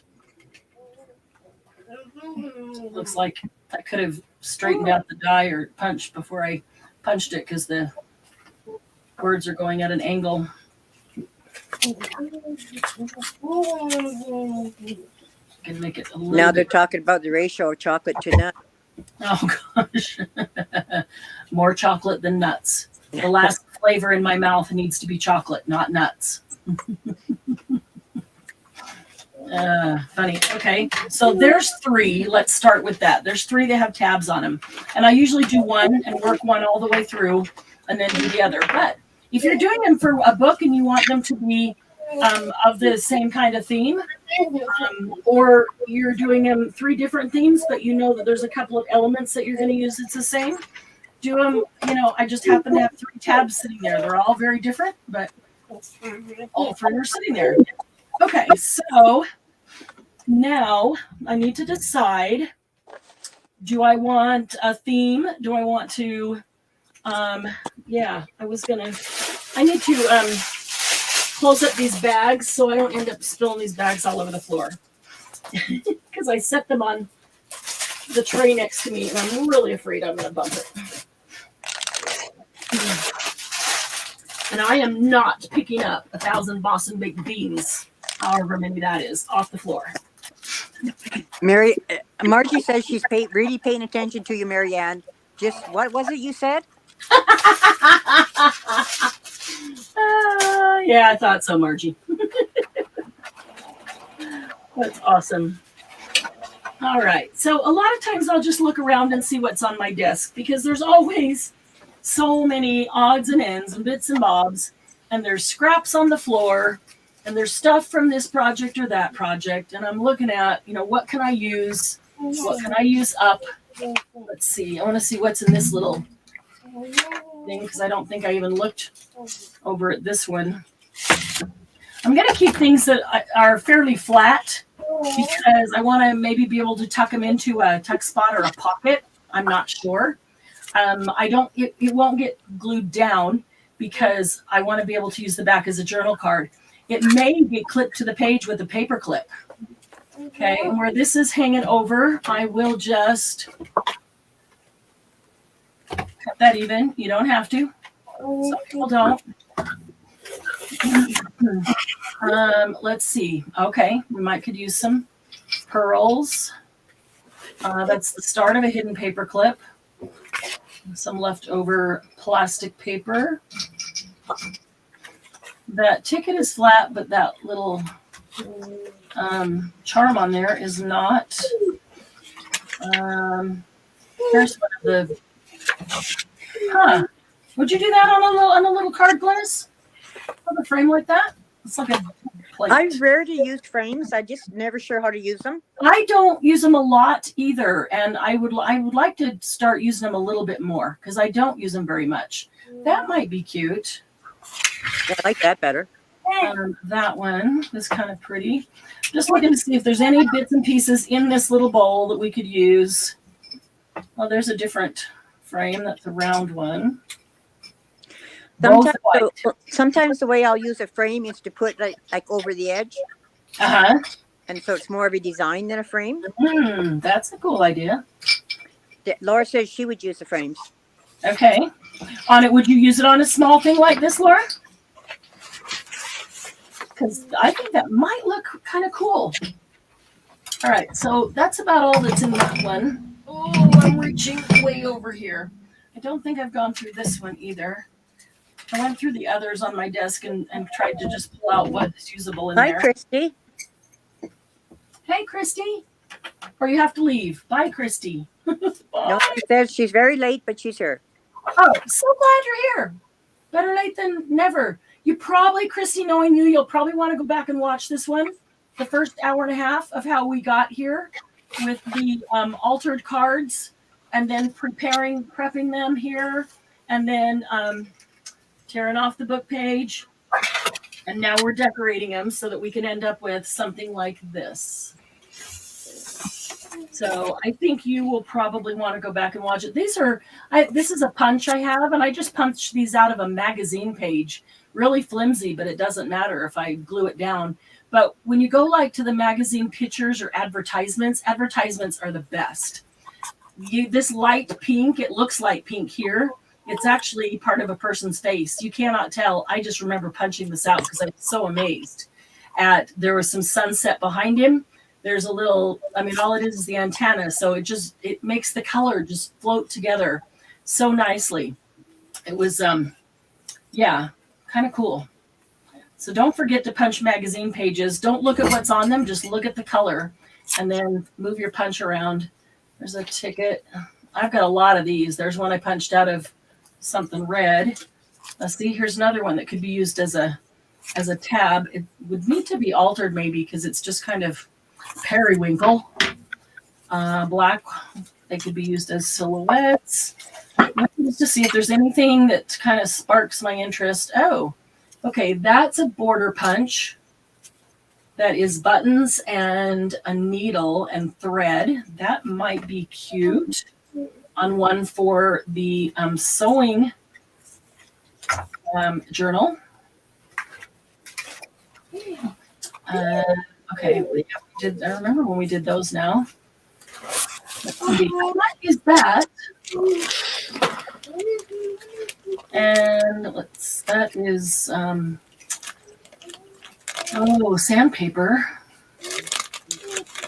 There's probably some other butterflies in here, cut of that, so that we could use, that might be usable. There's another one out of a magazine page advertisement. You get some really pretty colored butterflies. Yeah, just that adds. Look at that one, Glynis. Thought you'd like that one. Oh, those are wonderful. Good night, Sandy. Rusty fall colors. Good night, Sandy.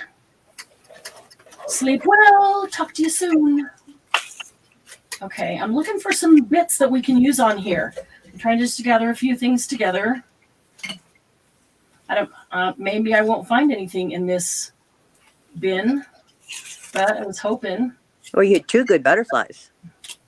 Yeah, there's a lot of good butterflies in there. I kind of set those. Oh, wait a minute. Where did I put the? the rusty colored one. I set two aside there. I thought I set the rusty colored one aside. I like that, and that would go great with these color tones. There's the blue and yellow one.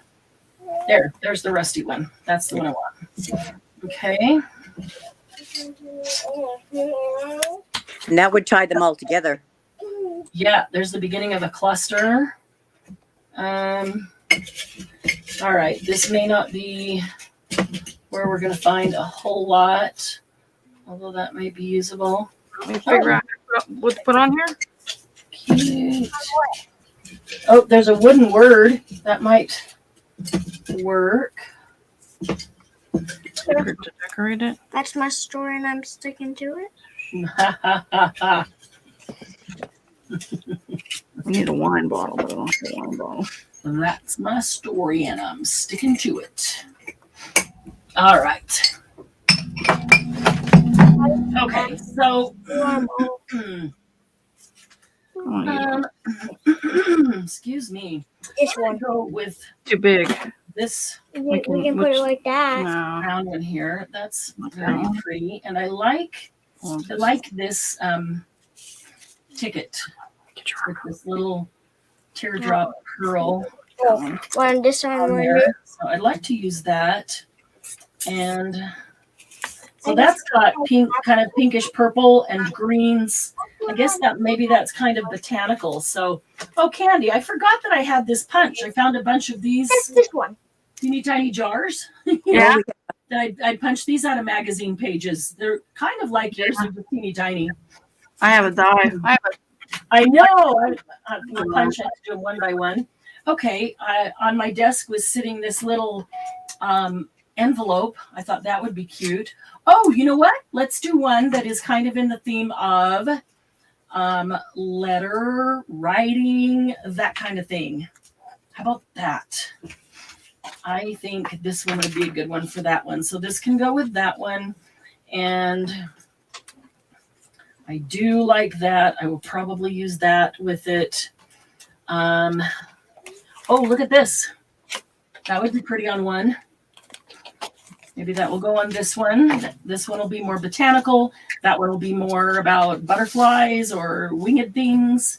And Margie forgot to tell me to put the pin back in the bottle. They're busy Margie talking about what they pay for used magazines. About what do they pay for used magazines? Yep, 10 cents and 50 cents. Oh, wow. That's cool. Let me get those out of the way. All right, I've got some tickets. I do have some botanical things. I do have some, whatever those are called.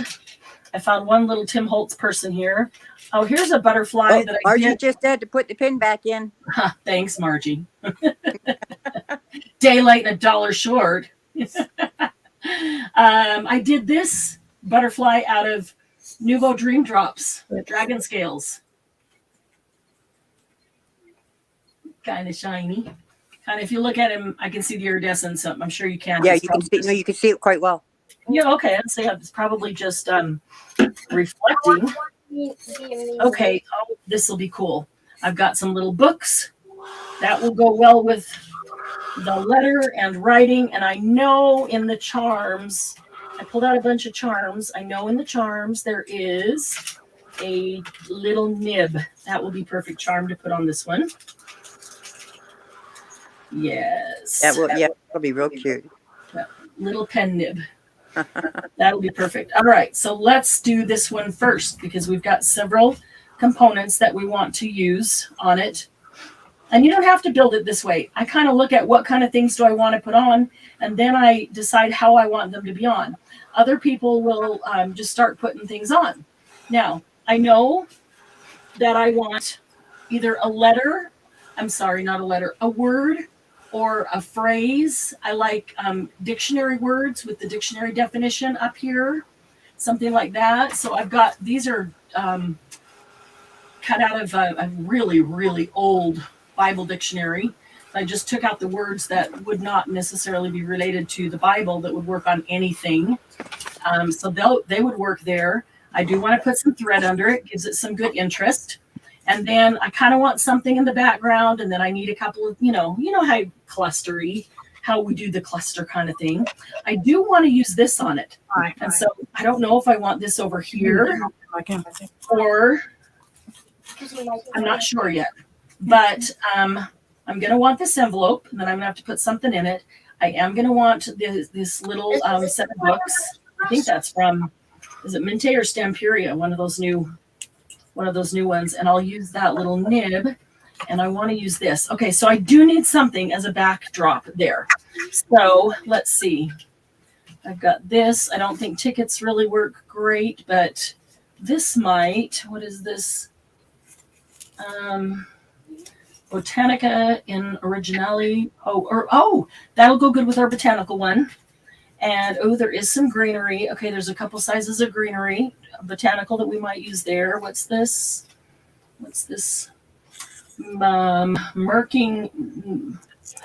I can't see. My vision is all blurry because that eye. So marking pens and other indelible ink. And indelible ink. I could probably put it here and you guys could read it faster than I could today. So, okay. So if I look at this is kind of white based. This is white based. This is white based. I'm going to need something for some contrast. So if I'm looking at these two as the background, I think I'll go with this because it's darker. It's going to give me a little bit better contrast. This does have some, that was upside down. I took the top off of it. It does have some good color, but it's just all too much the same, too monochromatic. So let's see. I know there's writing on there. I'm just trying to make sure it's right side up because, the vision. Okay, so I'm going to put this in the background. I'm not going to use the whole thing because I don't want to cover up my entire card. I like, what we did there. I'm not going to do my sewing stitch with the pen around the edge until I get everything on because I'll just go right over the top of this as if I'm sewing everything down. You can use the pen, you could use your stitch stamps, or you could sew it either way. And I just if I sew it, I'll wait till I finish it all completely and then just sew all the way around it.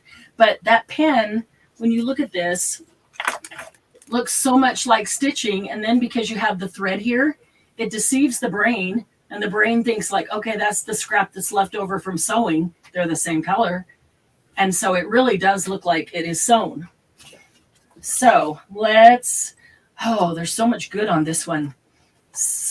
But we just don't need that tall. How about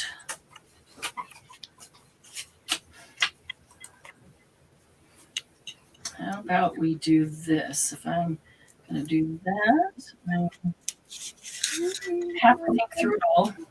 It's harder to do on the spot. If I don't want it to go all the way over here, I'll just I'll put it wherever I want, and then I'll just come cut the edge so it's even with my book page. But, okay, I have to show you this. This is the funniest thing. This is just a tiny scrap of paper.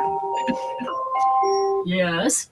This is a tiny scrap of paper. It was a long strip that was in the altar bucket or bin over there. And these are little petals that came off of one of these flowers because I threw a bunch of these flowers that were just a hideous color. I threw them into that bucket and started altering them. And when I picked up the flower, I didn't realize it was sticking to it. And so I just, picked it up quick and they stuck and they pulled off. Look how cool that looks. It's they just stuck on there as if they belong on there. I don't know what they look like, but they're kind of neat. They make a nice little closure. So I just made that a little belly band to stick that into. But so, the weirdest of things can become your piece of art. All right. So I want to tear just the tiniest edge of this because I don't want it straight because our pocket our envelope is straight lined. And so I want this torn for a little contrast there. But I like the size, so I don't want to tear too much off. In fact, maybe I shouldn't even have torn that much. Okay, so let's see, and then I'll have to write a little letter and put it in there. I don't know. I might need that whole thing. I might want that whole thing. Let's see what kind of word we want to put. Ooh, what kind of word will we want to put with all this writing stuff?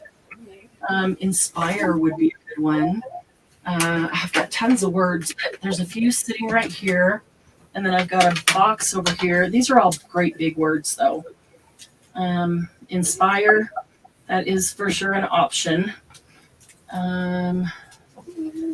Ebony, cypress, bread.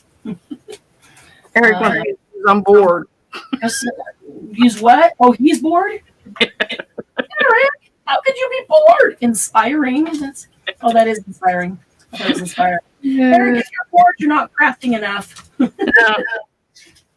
He's given up. So, you gave up? Aw. I'll look right here and see if there's any words on here. These are rub-offs. Are those little inkwells? I can't tell with my blurry eyes. Are those inkwells or are they? They look like inkwells to me, but they do, don't they? Those Nice, Sheila. put on there that I can't tell if they're just pieces of metal or if they're inkwells. So I'm going to cut them out. That's a rub on. So that would be cool to rub on somewhere. A little bit of added texture. I don't see any words on there to use. So let's see if there's any words right here. You can cut words or tear words out of a book. You can take words off sticker pads. I've got the Tim Holtz sticker pads. I'm trying to use up, I don't think there's going to be anything on here because these are more about you and I kind of people.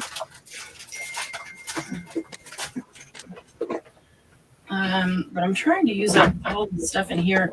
I might need to do an art journal page and find a way to use some of these great big things like that. I just couldn't throw that away. I had to cut that out of the magazine.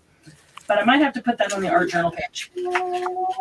So I'm looking for a phrase or a word, hopefully a little phrase that would be inspiring. Look, that would be a good background, just that little script. Have a happy day. When was the last time you did something for the very first time? Live the life you've imagined. Script. We could put that script there actually because I could cut that. It looks like somebody wrote that with a pen nib, and it's so tiny that I don't think it's meant to be read, but it looks like that really beautiful handwriting. Some of those are way too big. Enjoy the little things. Oh, look at that. This comes off antique paper. This has that on it, and it has good sayings. But that would be a good one to tear off and use on this type of thing. Is Eric trying to sing you to sleep? no, he's getting into trouble. Oh. Eric, don't get in trouble now. Earth, laughs, and flowers. That might be good on flower or botanical one. Go play outside. That's a good saying. That's what I need. Yeah. Can I take my craft supplies? Someone's gonna die tonight. Ring, ring, go away. Wait, go away. That's funny. The longest part of all of this is finding the whatever components you want to put on it. And that's why I like doing 3 or 4 at the same time, especially if I have ideas of I would like them to be different kind of themes. Because then as I'm going through, I might find, oh, this will be good for that one. Oh, this is good for that one. And I'm not doing one and then going back and going, now I have to go through them all again. Now with this one in mind, it's, you are my happy place. That's nice.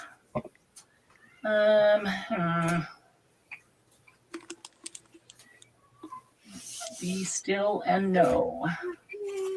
One of these has got to be good for writing. If it's not, explore the possibilities. I kind of think I like that script. I might just default to that. Back. Black tie magic. Okay.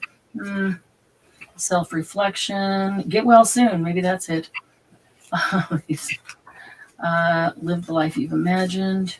Courage. And the arousing. Okay. Well, I don't want to spend the whole last 5 minutes looking for that. So, I just pulled out 2 of the same. Maybe that's the one. Okay, so we're going to put it here with the thread underneath it, right by the tab. So I'll let you decide. Do we want to use Explore the Possibilities, or do I want to cut down some of this script and use a bit of script over there? I like Explore the Possibilities. Because you can explore in writing, huh?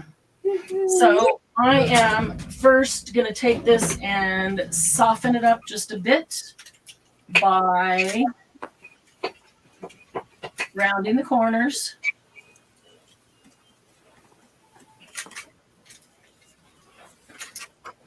And then I will ink. Where's my... I'm going to ink it with black because I think I can do it with less just to get a little dark edge, because this is really super thin paper, which doesn't matter once I glue it down, but trying to ink it, it's a little harder. Almost done. Okay. And Okay, so now we want to put the thread underneath it. So we'll do one complete here, and then you see the process for the others, and I'll complete the others too. So do we want some copper thread underneath it, or some gold thread underneath it, or some black? I think black. We have a lot of gold in the paint. This kind of has copper edge. I edged this one with the orange blossom, which I love it because it looks rusty. That orange blossom always comes out like rust. So the copper does kind of match that. The black is a nice contrast. But actually, I think I'm going to match that copper because there is a lot of gold, and then the copper will look like it's intentional. So all I'm going to do is take this. It's already way out here. Try to find the end. I don't even care how jacked up it is because it's just going to get more jacked up. And I'm just going to wind some around 2 fingers, however much, you think you want that little cluster to be. That's plenty. Okay. And then I try to take hold of it where I have both of the ends. There's a request for you to put the camera just on you while you're doing that. Okay. Sorry, I know that's a little harder to see. Okay. So I wound the copper thread around my fingers until I had enough that I thought that's plenty for a cluster. And then I grabbed it where I have the 2 ends coming out the 2 sides so I can kind of control them because I want them to stay on the page and not be, totally hanging off the edge. And then I don't want it to be this perfect little circle. So I'm just going to kind of grab it and pull here and there. So it's going to pull one smaller and one bigger, and it's a little skiwampus now, which is perfect. It's going to go right there. And now I feel like this really does need, what did I do with that orange blossom? This needs a little bit of different edging because of the copper look there. So I'm just going to use my vintage photo brush and get a little bit of that orange blossom, which should add a little bit of copper to the black that's on it. Just a tiny bit. Doesn't need a lot. But that'll also tie that word into the envelope that has that around it. Okay, that's enough. All right, so I'm going to move everything out of the way. I'm going to set down my word upside down at the edge of my media mat because it doesn't slide across the media mat. And then I'm going to put, I think you can still see it on camera there. I'm going to put my glue on the back of that. So it's ready to go down. And now I'm going to come over here and I'm just going to put a little bit of glue right there in the general vicinity, just enough that I can take this thread and stick it down. And it's kind of sort of mostly sticking in I did not get either of the ends in the glue. That's funny. Yeah, all I really want is the two ends going the right directions. And then I'm going to pick up my phrase over here and put it over the top of my thread by my tab and press that down. And so the thread can be free, or fly, cheesy bread, be free. Because it's being held down by the phrase, which is well glued down with art glitter glue. Okay, so now we've got our phrase, we've got our tab, so we just need our cluster and we're done. So we will go back over here where the base, I just don't want to see any white edges. So if I see any from the tear, I'll just run over it enough to not see white. That's all. Okay, so this is going to go back here. And now this I do kind of want to set down to see how I want it. Right side up. Yeah. Okay. Underneath, over the top. I think I kind of like it underneath. All right. So if I put that there, and I like that there. And then I've got this little bit of an ad here from Marking Pens. And it sure needs some, really liking the way that this orange blossom is looking with all the gold and peacock blue on the index card. It's a good contrast. It looks very coppery and okay, so that might go well there. Oh, this is our rub on. Whoops. Okay, our rub on could go right down here on the book page. I'm going to do that first. Put that right on the book page since it is a rub on. Lucy, you always need another cat. Oh my goodness. Lucy, did you get another cat or somebody trying to They're trying to talk her into it. try and give you another cat? Yeah. Everybody always needs another cat. Oh my goodness. Yeah, as soon as you talk somebody into something that's not good for them, you're in trouble.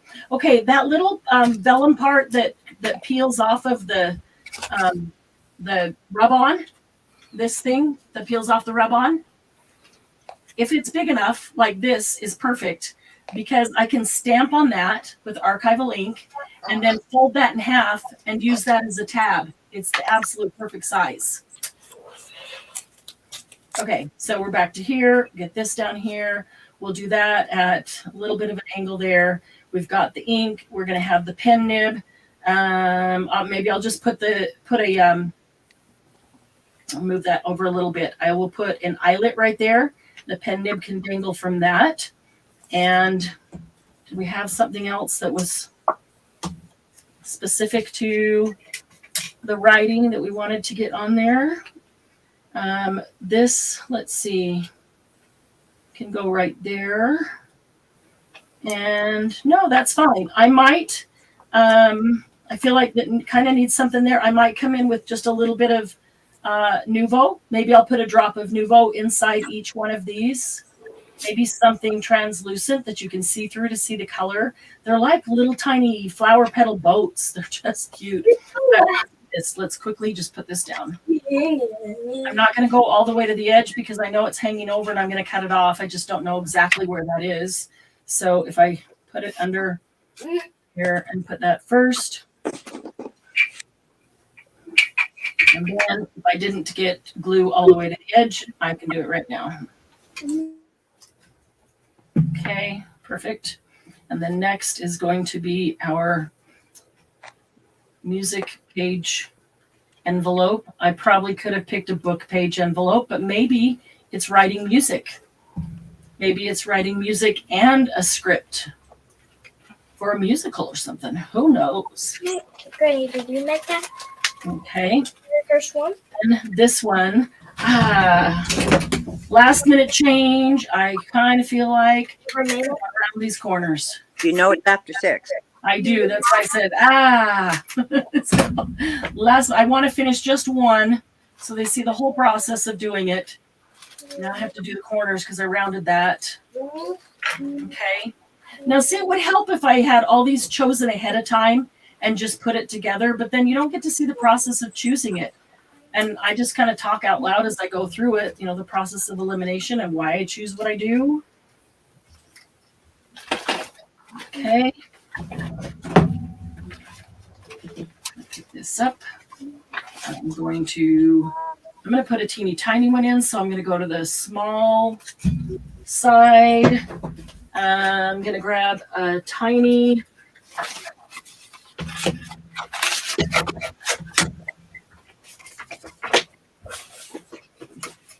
eyelet. This one right here.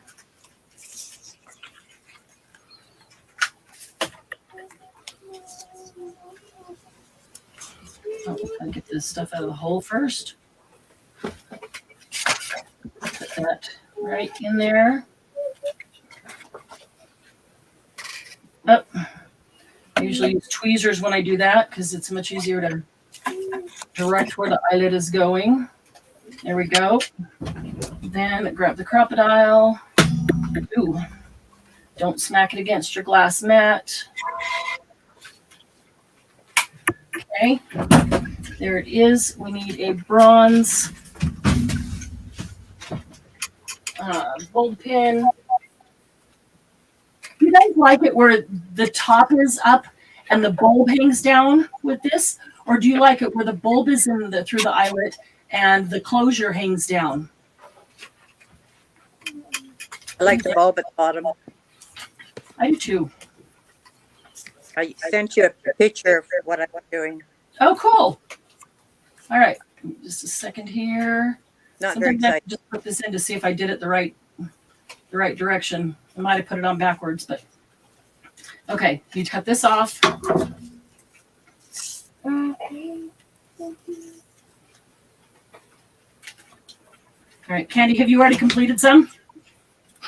Yeah, right. Okay. I'm not going now. I haven't even done any. All I've done are the scraps. Okay, Got the so cards. I haven't. I feel like there might be a couple. I feel like I want something right here. That might be some Nouveau drops. I feel like there needs to be something to kind of pull these together right here. And I, need to think about them for a minute. So there might be a little finishing touches on this, but there's our, in general, our one that we did all the way through. Let me take a quick look at pictures here. Ooh, those are pretty. Look at that. That's what Glynis is doing. Yeah, that's good, Glennis. It's the first time I've done the black and white on them. Yeah. Do you like it? Yes, I'm going to keep doing that. Yeah, I do too. I think the black and white, it's like putting a frame around a picture. It just accents everything All else you those did. ones in the second picture, those are mostly Braille pieces. Ah, okay. Oh, I can see the bumps. Yep. I see the Braille letters. Awesome. Okay, so there's one. We'll call it completed, but I can tell that there will be a few little finishing touches. I will go around it with the pen as as if I stitched it. Some of them I'll just take over to the sewing machine and stitch them. But actually going around it with a pen is a whole lot faster and it looks just as good. And you do this right over the top of whatever you put right there. It just looks like you're stitching everything down. And don't want it to be, and you can even go around it twice and make sure that it's not exactly on top of each other. Sometimes it's on top, sometimes it intersects, goes over the top, and then it looks like you sewed around it twice because we've got stitch stamps that do that, and they kind of, do this back and forth, and they look really cool. I like using those. Oops. See, that just wants to keep directing me right off the page. And across the top. And then I will do this on the back as well because you're going to turn the back over to write on it since it's a journal page. And then I do like stitching up my tab. I don't stitch across the top because it's folded, but I will stitch straight up the side, maybe straight up the side. And if any of the side is showing down here, I will stitch down here and across and down here. Yeah, that's funny because it keeps throwing my pen off the paper. Maybe it's, I don't know, bumpy. But I mean that just really adds quite a bit, I think. A little bit of a frame. So you got the idea. You know how to do it. You know how to start with the base, the cards. The scraps are awesome.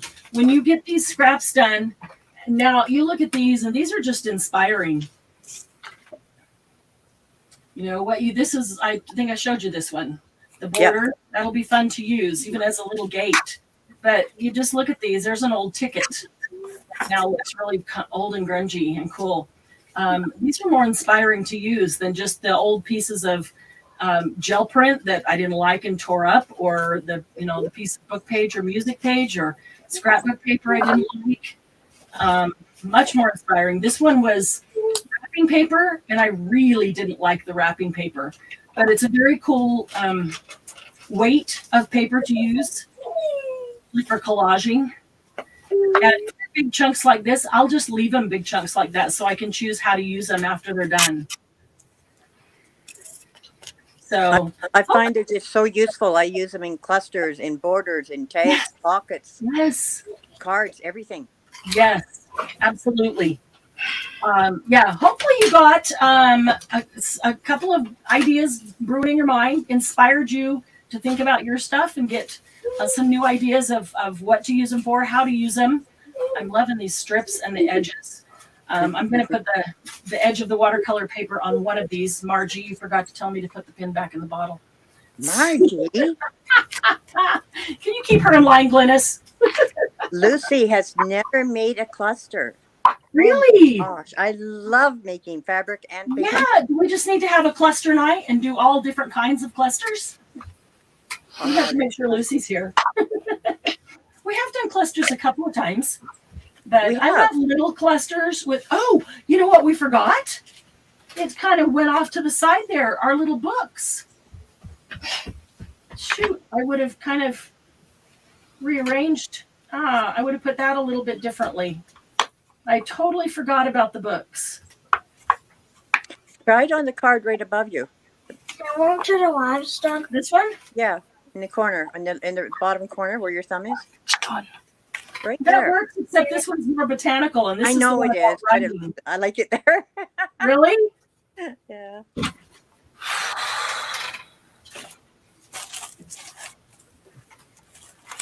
Not that.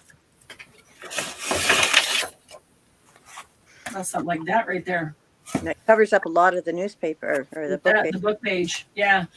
It works there. I just really wanted it to go with the. Those could be Edith Holden books. Oh, that is so true. They could be. It could be Audubon books. Mm. Christy's also asking for a cluster night. Really? Okay.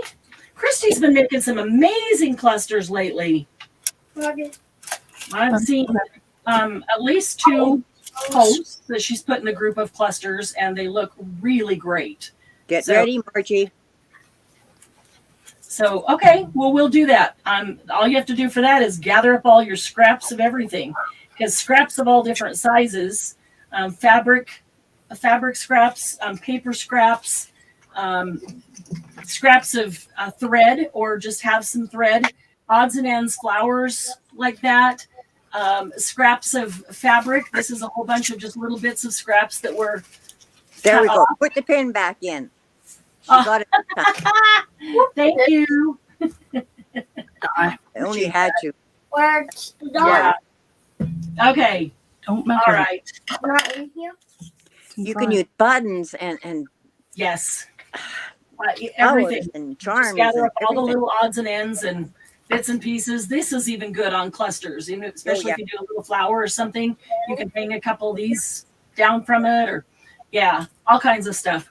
We'll have to do that because Glynis makes lots of clusters, and there's so many different types to make, so that no matter what your taste is, there'll be something that you like to do. I love to make the clusters with the tiny bits and pieces of paper that are left and sitting there, and layering them, and even like sticking in something like this. And then there's this might go over the top, so it's just underneath it. It wouldn't be this big, obviously, little bits. And then, something else contrasting underneath it. And maybe the odd end piece of fabric like that is perfect size, little lace to go with it. And yeah, you can do a lot of things with those. So cool. Well, I'm excited. This was a lot of fun. And I hope you got some inspiration, that applies to your stuff and how you like to work, and make something that'll work for you. So please, whatever you make, post it in the group. We love to see them. It really is inspiring to everyone else. You know what? You can even put in little wax seals on these. Yeah. I pulled some of those off my desk there. So always finish off with Nouveau drops. Yes, absolutely. Yeah, I thought these would be a little more lavender. They're very translucent, and you can see right through them. They might need a tiny, tiny bit of purple alcohol ink from a brush on them just to give them a little bit of color there. So, but that'll work. So thank you, everybody, for coming. We really appreciate you choosing to spend your Saturday night with us. We realize that you could go anywhere of thousands of places on YouTube and, spend it with anybody. And we appreciate you being here. We love y'all and really enjoy this time with you. And we will see you Monday. Still love your haircut, Glennis. That new haircut. I love it. Nice and short. Yeah, it's very pretty. We will see you Monday at noon Mountain Time for Monday Jumpstart. Everybody have a nice and safe Sunday. Bye, everybody.